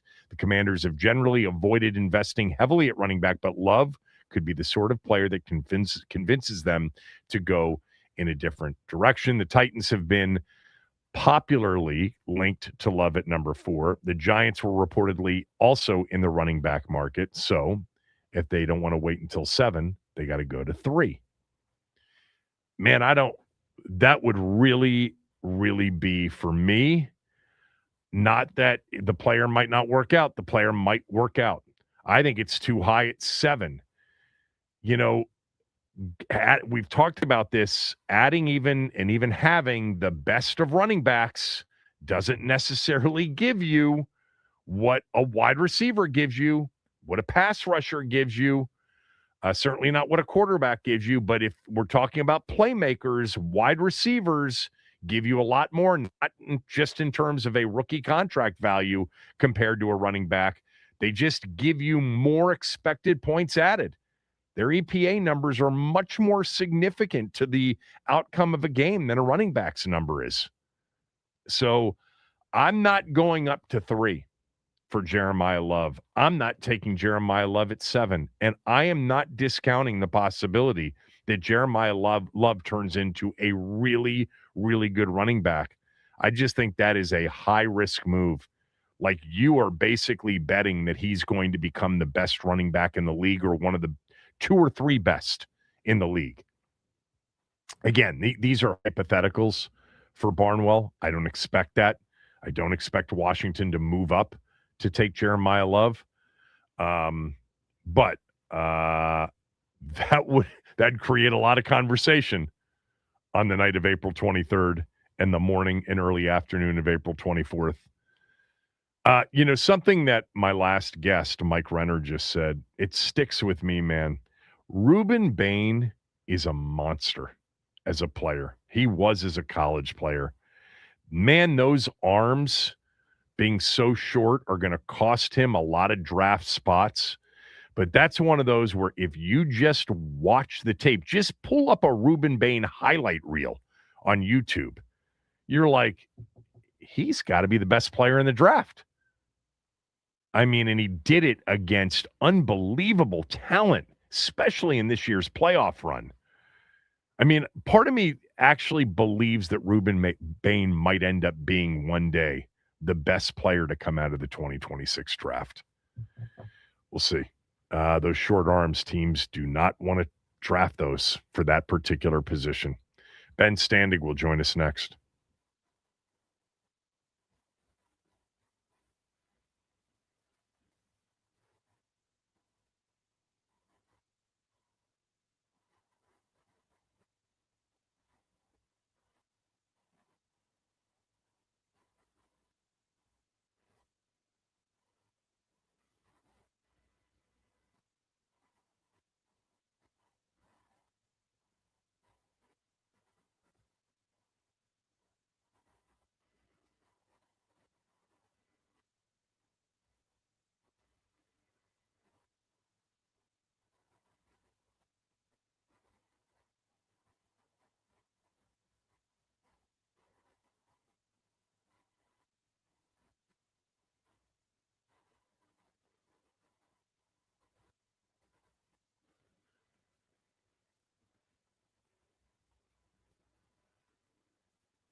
Okay, Ben.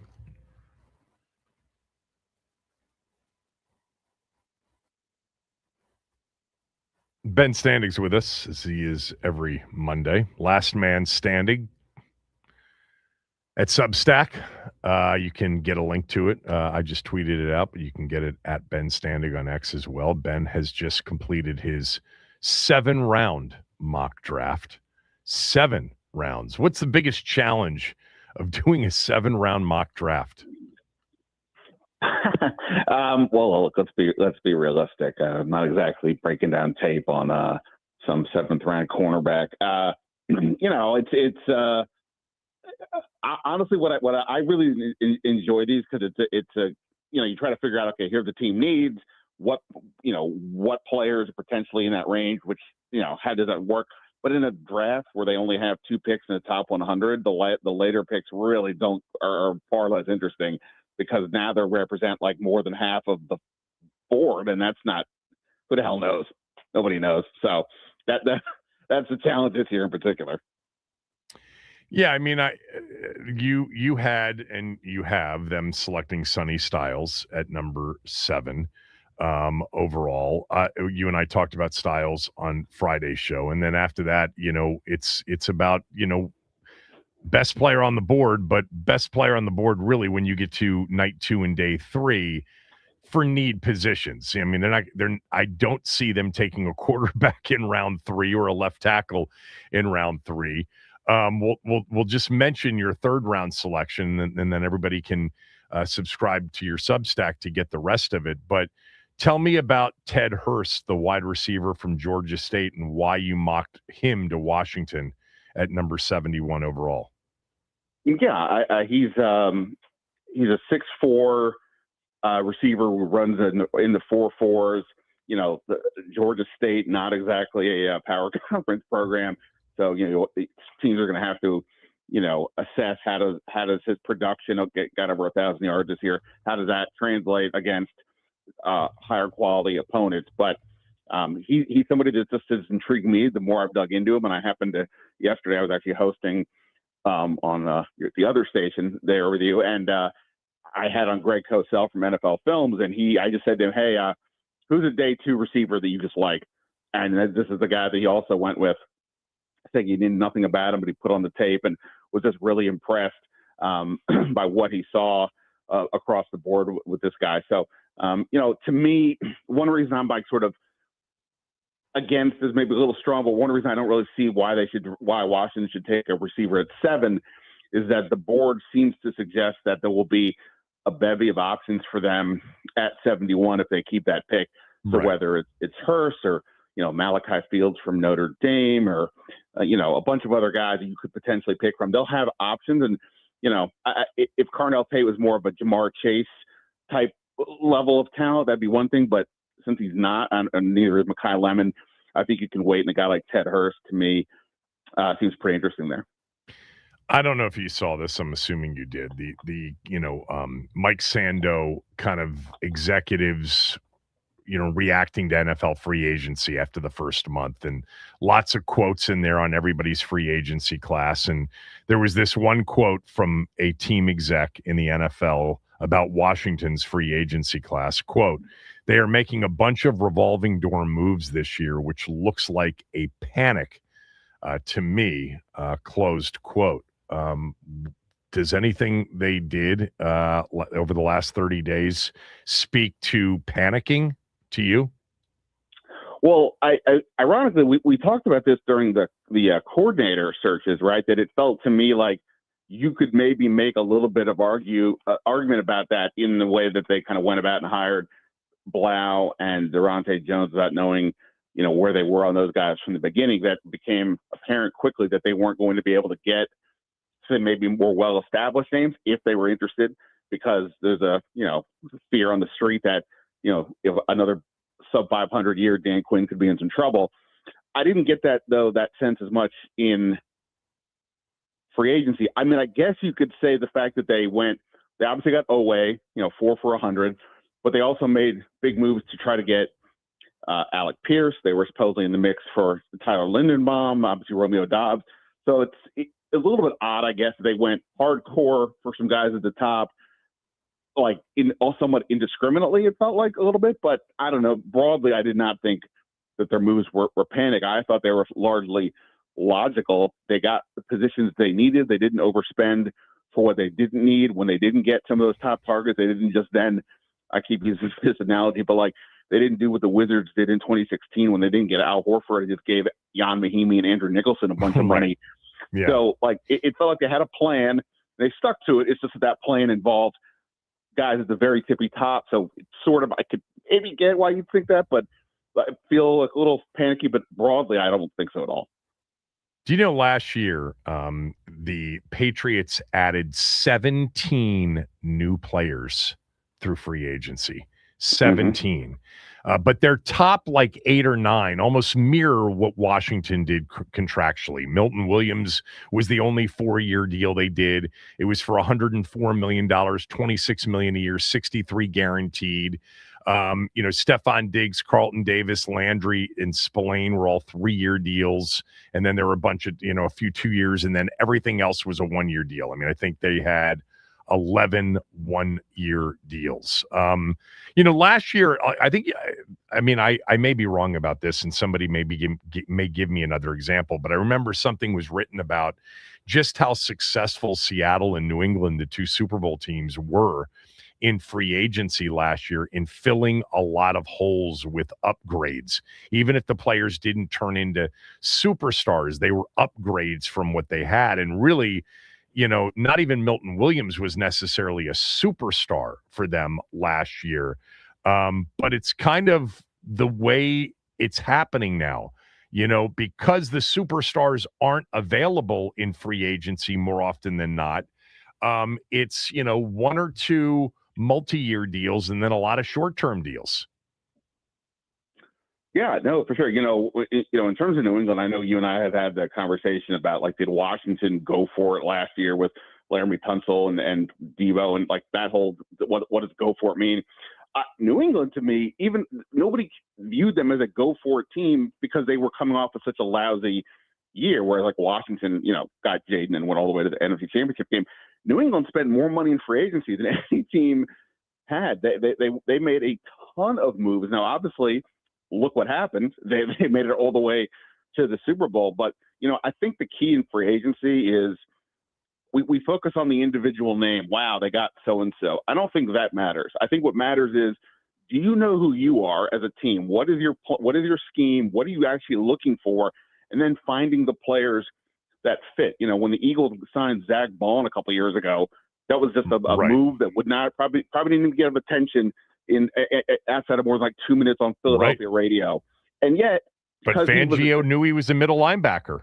Right. They recognized what he was, how he would fit, and made that move. And that to me is the key to so much of this. And that's why, we're all sitting here trying to figure out, what does a Durante Jones system look like? What does David Blau, want to get? What type of players is he looking for? Is it any different than what it was with Cliff Kingsbury? That, to me, is what is so important. And we won't completely know that until we see it play out. But, like, I remember, when I read about, like, a Leo Chenal and his versatility, I was like, oh, this screams what for the defensive coordinator who says it's not where they line up, it's where they wind up.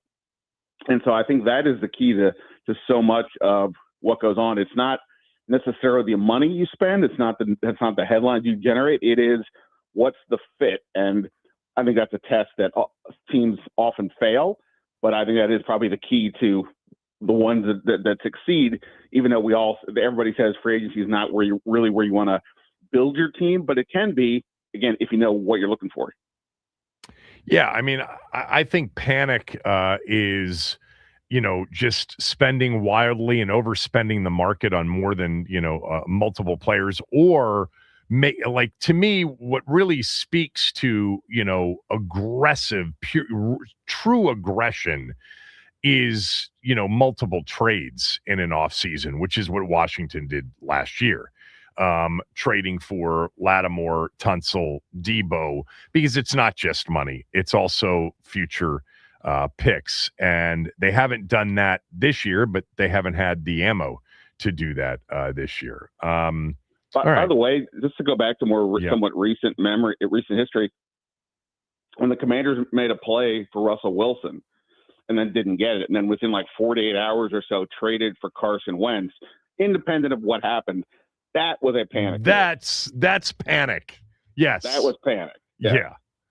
Well, they also offered more than the Rams offered for Stafford. And that didn't happen either. We were back in the days in which players didn't really want to come here. And Stafford obviously made the right decision, and Detroit was kind enough to sort of help him get to where it kind of made sense. All right. Anything else football team related? I wanted to talk about the tournament with you. No, it's we're just kind of waiting at this point. They'll do the group outing at some point, and then we'll start. Hopefully get the group outing with with maybe Newmark part of it. Presumably everybody will be part of it. I mean, I think they're going to top. When does that again. happen? A week before? No, a little bit sooner than that. I'm going to say I don't know. I don't know the exact date. They wouldn't want me putting that out there anyway. Mm-hmm. But yeah, I mean, and we've already heard, or at least I've already heard, some of the obvious names will be there. So we just have to wait and see the full list if we ever get that. But yeah, that's pretty much, and even that's largely a bit of an overblown thing as top 30 visits can be. But you never know. Sometimes it can show some indication of players interested in it, or at least types of positions or players that they're looking at. All right. Are you excited for the national championship game tonight? You like this time of year. I've often loved it, but is this a big deal tonight, or is it not what it used to be?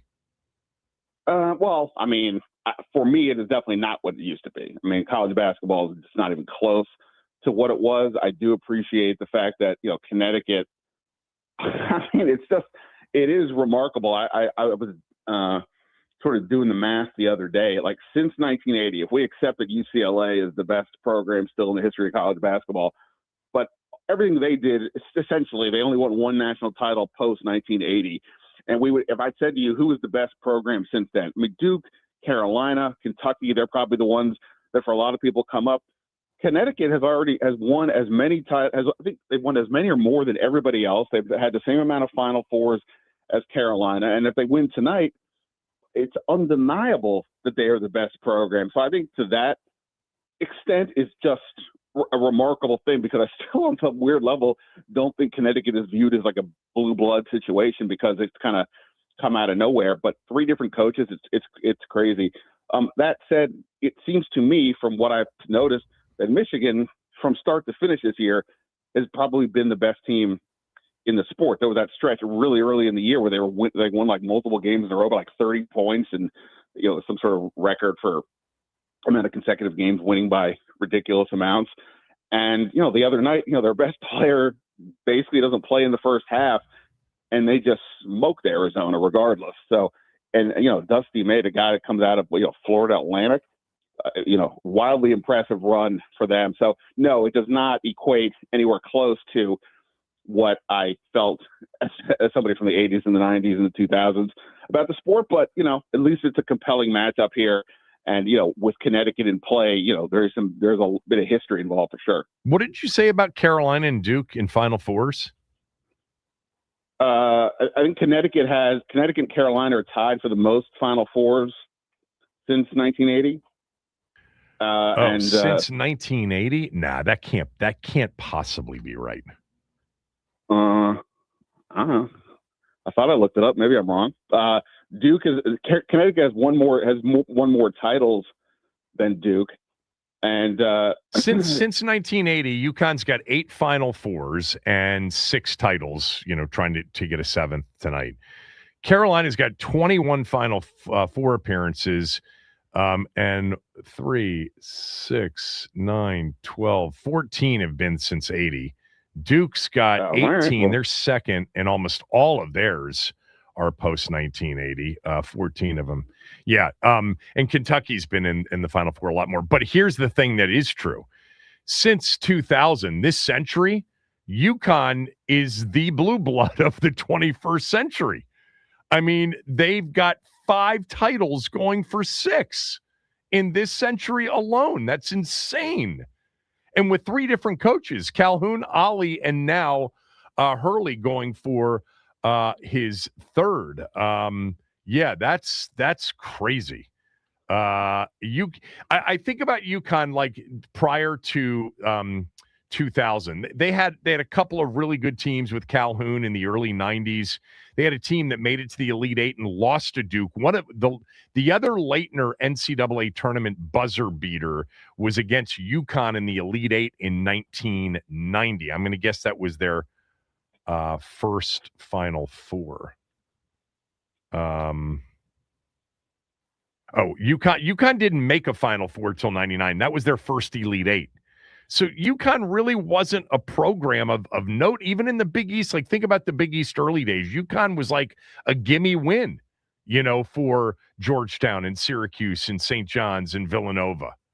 Well, if you go back, like when ESPN did the documentary on the Big East, a few years back. It's about Georgetown, St. John, Syracuse, Villanova, and then some other things. It's Right. not about Connecticut. No. Connecticut exists, but they're not like Danielle Marshall was like the first guy they had. They're like, oh, okay, this is pretty notable. Yeah. And then, from there on, you get Ray Allen, you get Richard Hamilton, and things go. But yeah, no, again, it's also like it's different coaches. It's not just the same. Calhoun obviously was got it going, but yeah, if Kevin Ollie won a title, Kevin Ollie had no career essentially. Post that he won a title there. That's had just to show just sort of how it was a wash, rinse, repeat situation for them. And now Danny Hurley's taking it to another level. Yeah, you have to include UConn now when you talk about college basketball blue bloods. It may be nouveau blue blood, but it's still blue blood because nobody's dominated the century, and we're now more than a quarter of a way into it. And UCLA, to your point, all of that is really through 1975 when Wooden retired. They've done a lot since. Larry Brown took them to a final in 80. And then obviously they won it in 95 with Tyus Edney, who had that shot against Missouri in the second round that kept him alive. But that's their only title, right? Since Wooden? Yeah. Yeah. They had the Kevin Love team that was pretty good. And they've had some, some moments here and there, but yeah, it's not even close. Yeah. The Jaquez team a few years ago got to the Final Four and lost on that half court shot. Yeah. So, yeah, no, yes. UCLA fans are sure not thrilled. Indiana, Kentucky, but they're not close to where Connecticut has been throughout this time. And like I said, if you said to most people who are the best teams in college basketball for the last X amount of years, Carolina, Duke, and I get it, you can still make an argument, but no, if we're just talking titles, which is what we do these days, it is Connecticut. And the funny thing is, it's the one sport where making it to something other than a championship is meaningful, and making Final Fours is meaningful, because I just pulled up the whole Wikipedia page on Final Four numbers. It's weird that way, but that sport, there is a real celebration of accomplishment to make the Final Four. It's why they cut down the nets, after you win an Elite Eight game. Who do you like tonight and why?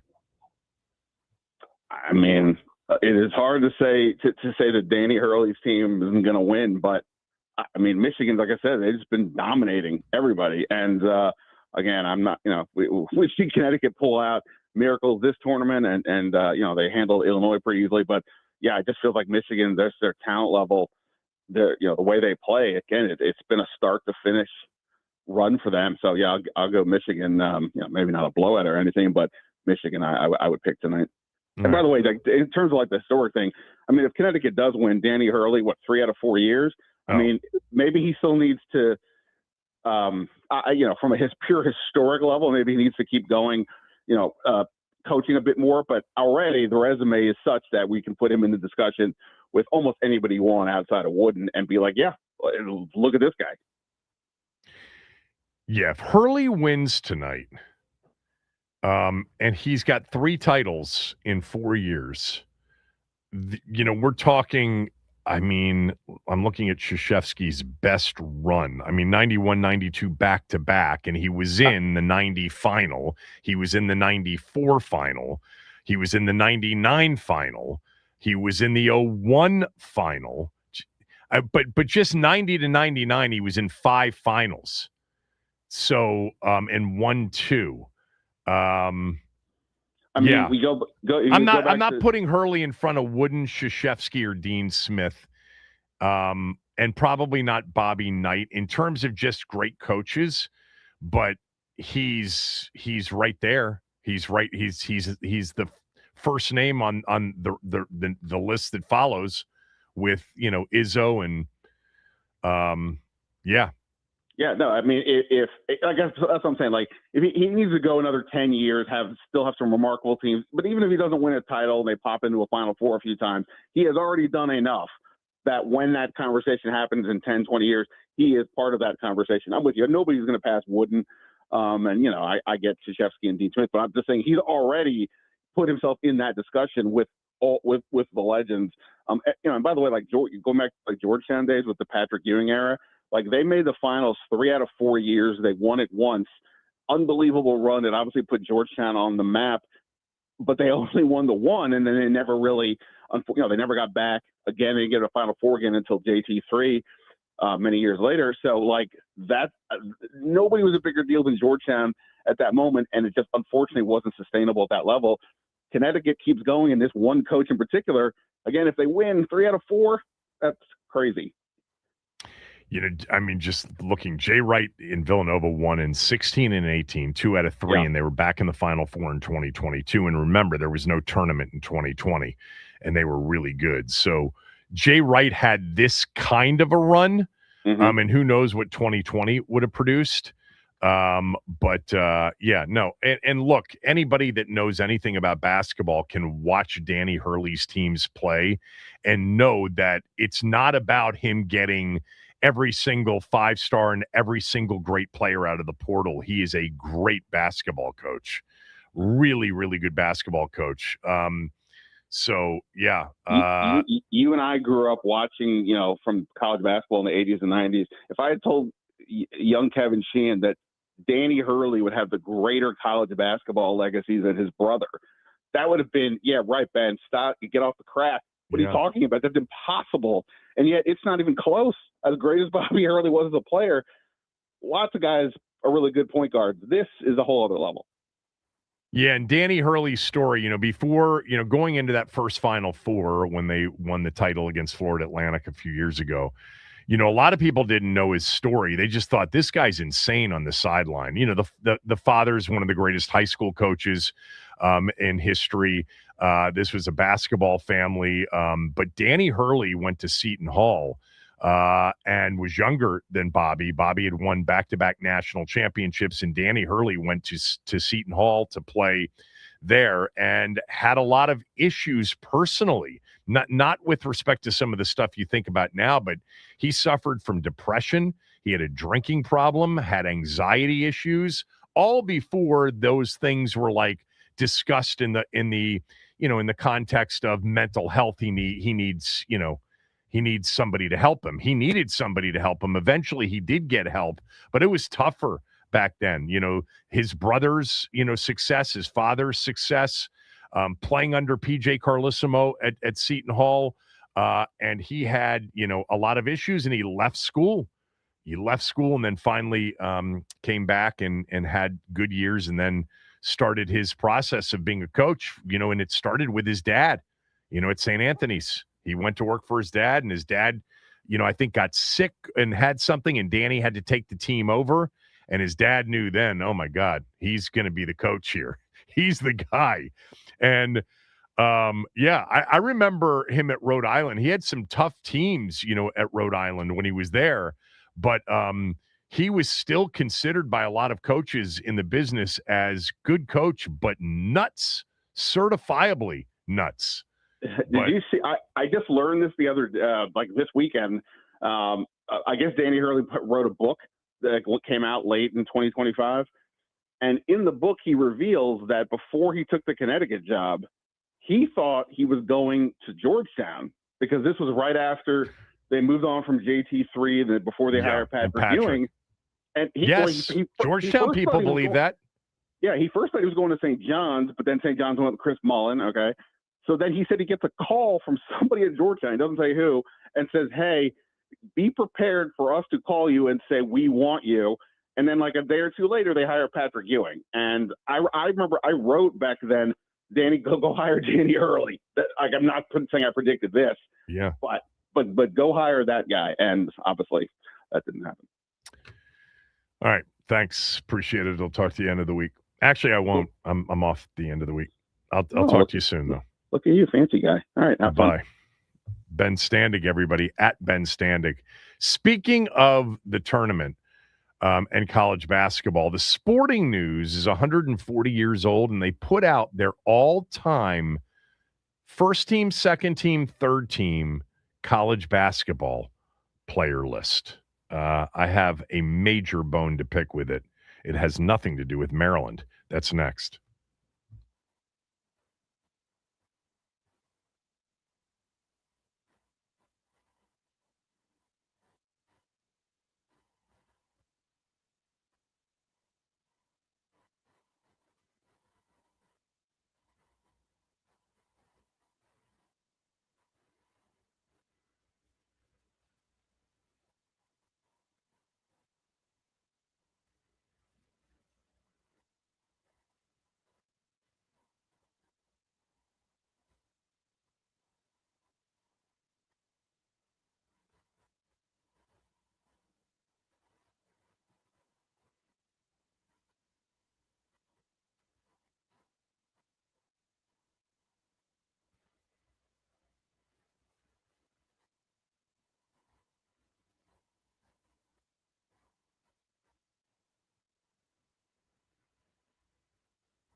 So Sporting News, the Sporting News, is 140 years old.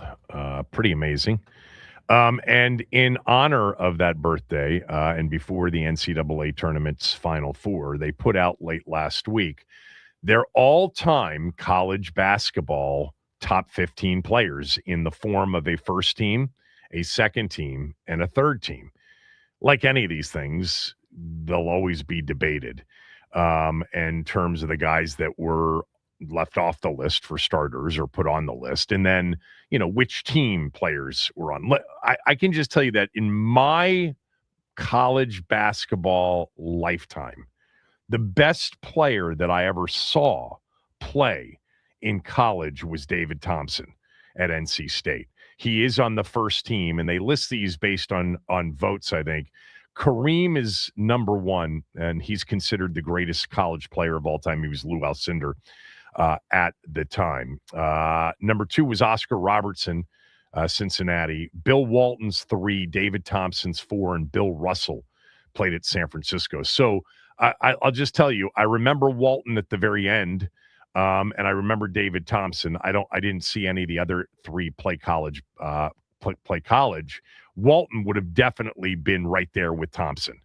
David Thompson's greatness was, this was the highest flying 6'3", 6'4" small forward you've ever seen, with an unstoppable and an unblockable jump shot. The dunk had been outlawed because of Kareem in college basketball, and he had a 5'6" point guard named Monty Towel throwing him alley-oop passes, and that's where alley-oop came from in college basketball, or in basketball. It came from a receiver who played for the 49ers in football, whose name escapes me right now. Somebody will tweet me at Kevin Sheehan DC. But David Thompson was, for me, the best I ever saw. His vertical leap was at 44 inches. The conversations about Thompson's leaping ability and his playing ability are legendary. He was Michael Jordan's favorite player of all time. He was Michael Jordan before Michael Jordan as a pro player, but in college. But they used to say about DT that he could go up and take a quarter off the top of a backboard and replace it with 2 dimes and a nickel.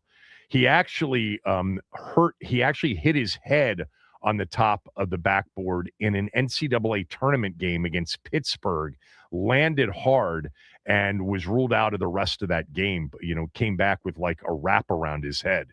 6'4", 185, 190 pounds, one of the smoothest all-time scorers. And maybe for me, in addition to being the best player I ever saw play college basketball, the most exciting player.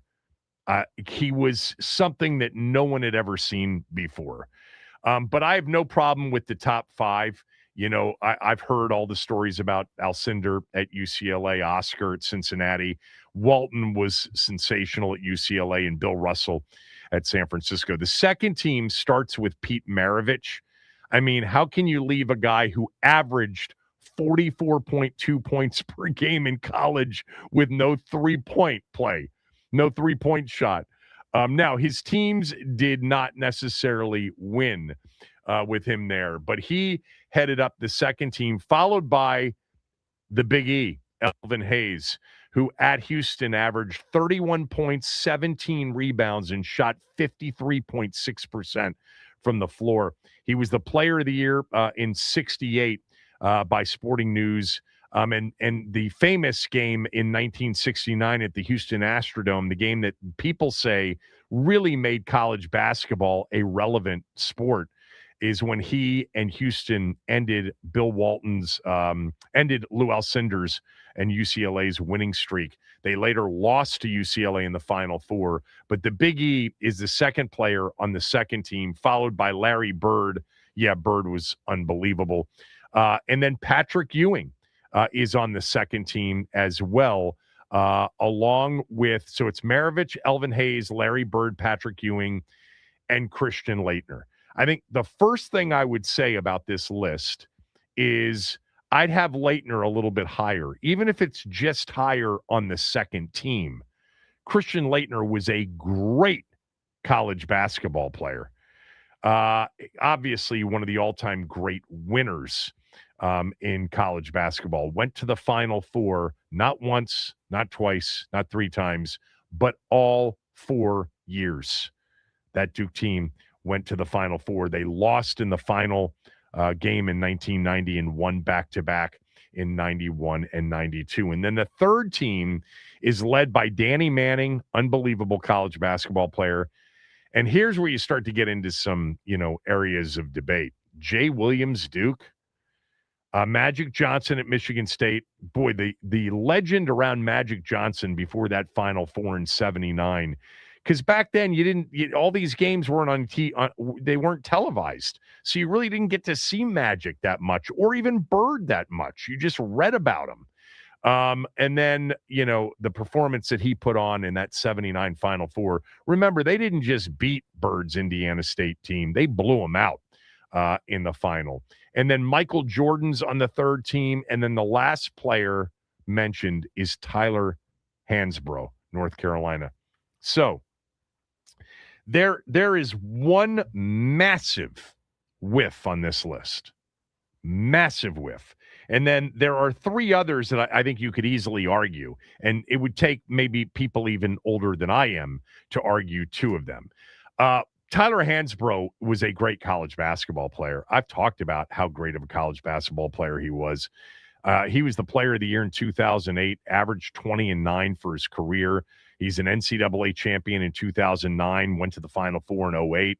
He was a great college basketball player. Psycho T was also one of the baddest assed competitors of all time. He does not deserve to be on this list ahead of, nor does Jay Williams. By the way, I'd have Hansbrough ahead of Jay Williams. Jay Williams was the player of the year in 2002. He didn't even win player of the year in his own conference in 2002. Juan Dixon did. Was a one-time champion. Jay Williams was an outstanding college guard. He was very good. In some ways, I'd consider Hurley before Jay Williams, but Jay Williams should not be on the top 15 players of all time. The massive omission from this list, and he doesn't deserve to be on the third team. He probably deserves to be on the second team, is Ralph Sampson. Ralph Sampson was the three-time college basketball player of the year. I understand they didn't win a title, and they expected to with Ralph. All 4 of those years, it was like, of course, they're going to win it all one of these years, and they didn't. And in his senior year, they got upset in the Elite Eight by Jimmy V's NC State Cinderella team in the 83 Elite Eight in Atlanta. That was crushing. Because if Ralph Sampson wins a title, he's on the first team. That's the only thing keeping him off this list. But there are other players that don't have titles, and they don't deserve to necessarily be on this list. Let me just say this. Ralph Sampson should be ahead of Michael Jordan on this list. Ralph Sampson was a much better college basketball player than Michael Jordan was a college basketball player. Jay Williams and Tyler Hansbrough, are you kidding me? Seriously? Like, that's not... Tim Duncan deserves to be on the list before Hansbrough and Jay Williams. So winning titles was obviously very important. Larry Bird didn't win one. Elvin Hayes didn't win one. Pete Maravich didn't win one. David Thompson did win one. The NC State 74 team won. And they probably, if they weren't on probation for the way they recruited David Thompson, would have probably won it in 73 as well. Because they went undefeated in 73, but didn't go to the NCAA tournament. How do you miss on the 3-time college basketball player of the year? Ralph was transcendent as a player. Kareem and Wilt's not on this list, but Kareem and Walton and, some of the other centers on the list were true centers. Patrick Ewing. Ralph Sampson was the first versatile 7-foot-plus guy in the history of the sport. He was 7'4" and preferred to face and put the ball on the floor, and he could handle it. He could shoot the jump shot and did. He was also excellent with his back to the basket. Nah, Ralph should be on this list. There's so many of these players on this list are ACC players that I watched, and Jay Williams and Tyler Hansbrough shouldn't be on this list ahead of Ralph Sampson. Just shouldn't. And I don't think, honestly, I don't think either one of them should be on the list in front of Tim Duncan. Tim Duncan was a great college basketball player at Wake. And Jerry West, I saw some of the tweets, Ralph was the one that everybody honed in on. That's the biggest whiff by far. But Wilt and Jerry West and what he did at West Virginia in college, I mean, he averaged 27 and 30 his last 2 years at West Virginia. First team All-American twice. Yeah, I love these lists because they create debate. I'm very glad that Thompson didn't slip because of memory. They went way back. This is 140 years of a list. I mean, I can't sit here and tell you that I put David Thompson ahead of. I'd probably put him ahead of Walton, but I can't say that about Oscar or Kareem Luelcender. I'd have Leitner somewhere higher, at least on the second team list, maybe in front of Elvin Hayes. Maybe even in front of Patrick. I mean, Leitner's just an all-time winner, and they won because of his competitiveness, his toughness, his skill, his gifts. He's a great player. Great teams. I mean, he had great teams. I mean, Bobby Hurley and Grant Hill, et cetera. But Ralph Sampson has to be on this list. You cannot have the top 3 teams in the history of college basketball, the top 15 players, and not have Ralph on the list. All right. We'll finish up with predictions on tonight's game, and I've got a smell test pick, maybe 2, when we come back. Kevin Sheehan Show, the Team 980 and the Team980.com.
my Georgetown friends letting me know that Patrick Ewing was 3 points away from being number one on that list. Yeah, they lost to North Carolina, and Michael Jordan shot 63-62 in the Superdome, and then in Lexington, Kentucky, in his final game at Georgetown, 66-64 to Villanova. Right. Patrick Ewing's he's where he should be. He's on the second team. He was one of the greatest college basketball players of all time. There's no doubt about it. Ralph went to one Final Four, lost to North Carolina in 81. They got there, and it was an all-ACC semifinal matchup. Indiana beat LSU in the other game. I think it was LSU. And then, by the way, the championship game was Isaiah and Indiana over North Carolina with Al Wood. He was their best player in 81 on the day that Reagan was shot at the Hilton on Connecticut Avenue. They went ahead with that game. But that was Ralph's only Final Four. Yeah. I mean, Ralph didn't win the way Alcindor did, Walton did, Patrick did. Patrick could have had three. He could have. But he doesn't have them. All right. The whole world's on Michigan laying the 7, Michigan on the money line, and on the over 146 now is the current number. So 2 smell test picks, I'll just give them to you right now. UConn plus the 7 and under 146. I am 18-14 for the tournament. I hit the under on the UConn game, did not hit the under on the Arizona-Michigan game. Those were the 2 plays in the Final Four. So UConn plus 7. There's some 7.5s out there, but there's some 6.5s out there as well. And then under 146, that is a number I see on several spots. So I will take the 146 and go under that. So we'll finish up with 2 smell test picks, the dog and the under. It's hard for me to really, analyze this game and say anything other than maybe Axel Lindborg won't play as much or won't be as effective. He sprained the MCL and an ankle. He came back in the second half, knocked down some big shots. I think what was so impressive to me in what they did to Arizona is just how hard they made it for Arizona to score. Arizona got downhill on everybody, got to the rim, rebounded, and they just got dominated. And UConn's nowhere near as talented as Arizona. But the one thing that Purdue did against Michigan is they had 21 assists in their Big Ten title game against Michigan. They didn't shoot the 3 well in that game. They were 4 of 14. Now, Braden Smith is special, and UConn doesn't have Braden Smith. And they don't have Fletcher Lawyer, for that matter. They do have, a player similar to Kaufman Wren. I don't think there's any doubt about that in Reed Jr. But, yeah, it's hard to come up with ways in which UConn will win unless they pass it well, they move Michigan defensively, and that's what they do. They run really good half-court offense, and they're able to get stuff that's open. And they get it after, letting the clock go. They got to shorten this game. Like, UConn wins this game in the 60s. They don't win it in the 70s or 80s, more likely than not, unless it goes to double overtime. And when you've got the dog in the under, overtime's terrible. Overtime is not the friend of the under better or the underdog better. I don't see Purdue in UConn. I watched that Big Ten title game, and Purdue had Michigan scrambling defensively and 21 assists in the game. But UConn runs everybody offensively.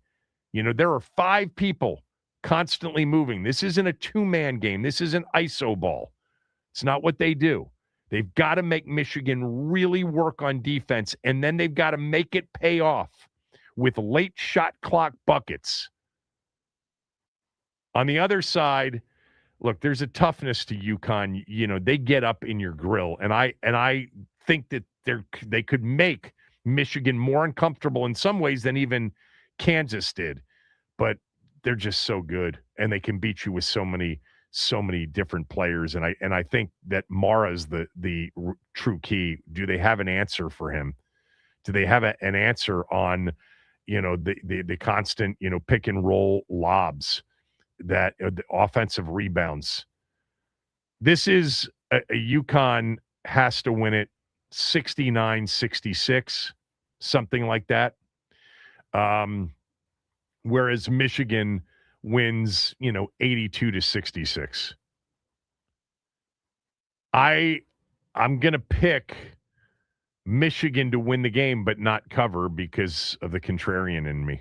The whole world's got Michigan minus the points. And part of me thinks, this would be a huge sports book win if UConn won this game outright. Massive. Now, I know there's some liability on futures, but in terms of the game tonight, they need UConn to win. Secondly, they need UConn to cover. Thirdly, they need the game to go under.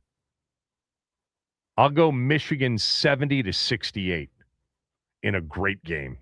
What do you got, Max? Damn, 70-68. That's a close one. I hope we get a really good game like that. Yeah, but that's the thing about Michigan, though. They've been beating everybody by 20. I understand what Vegas needs and all of that, but at the same time, I gotta go with the Wolverines laying that 6.5. Give me 74-65. Michigan wins. Have a good night tonight. Enjoy the game. Chris is next. I'm off for a couple of days, but I'll see you soon.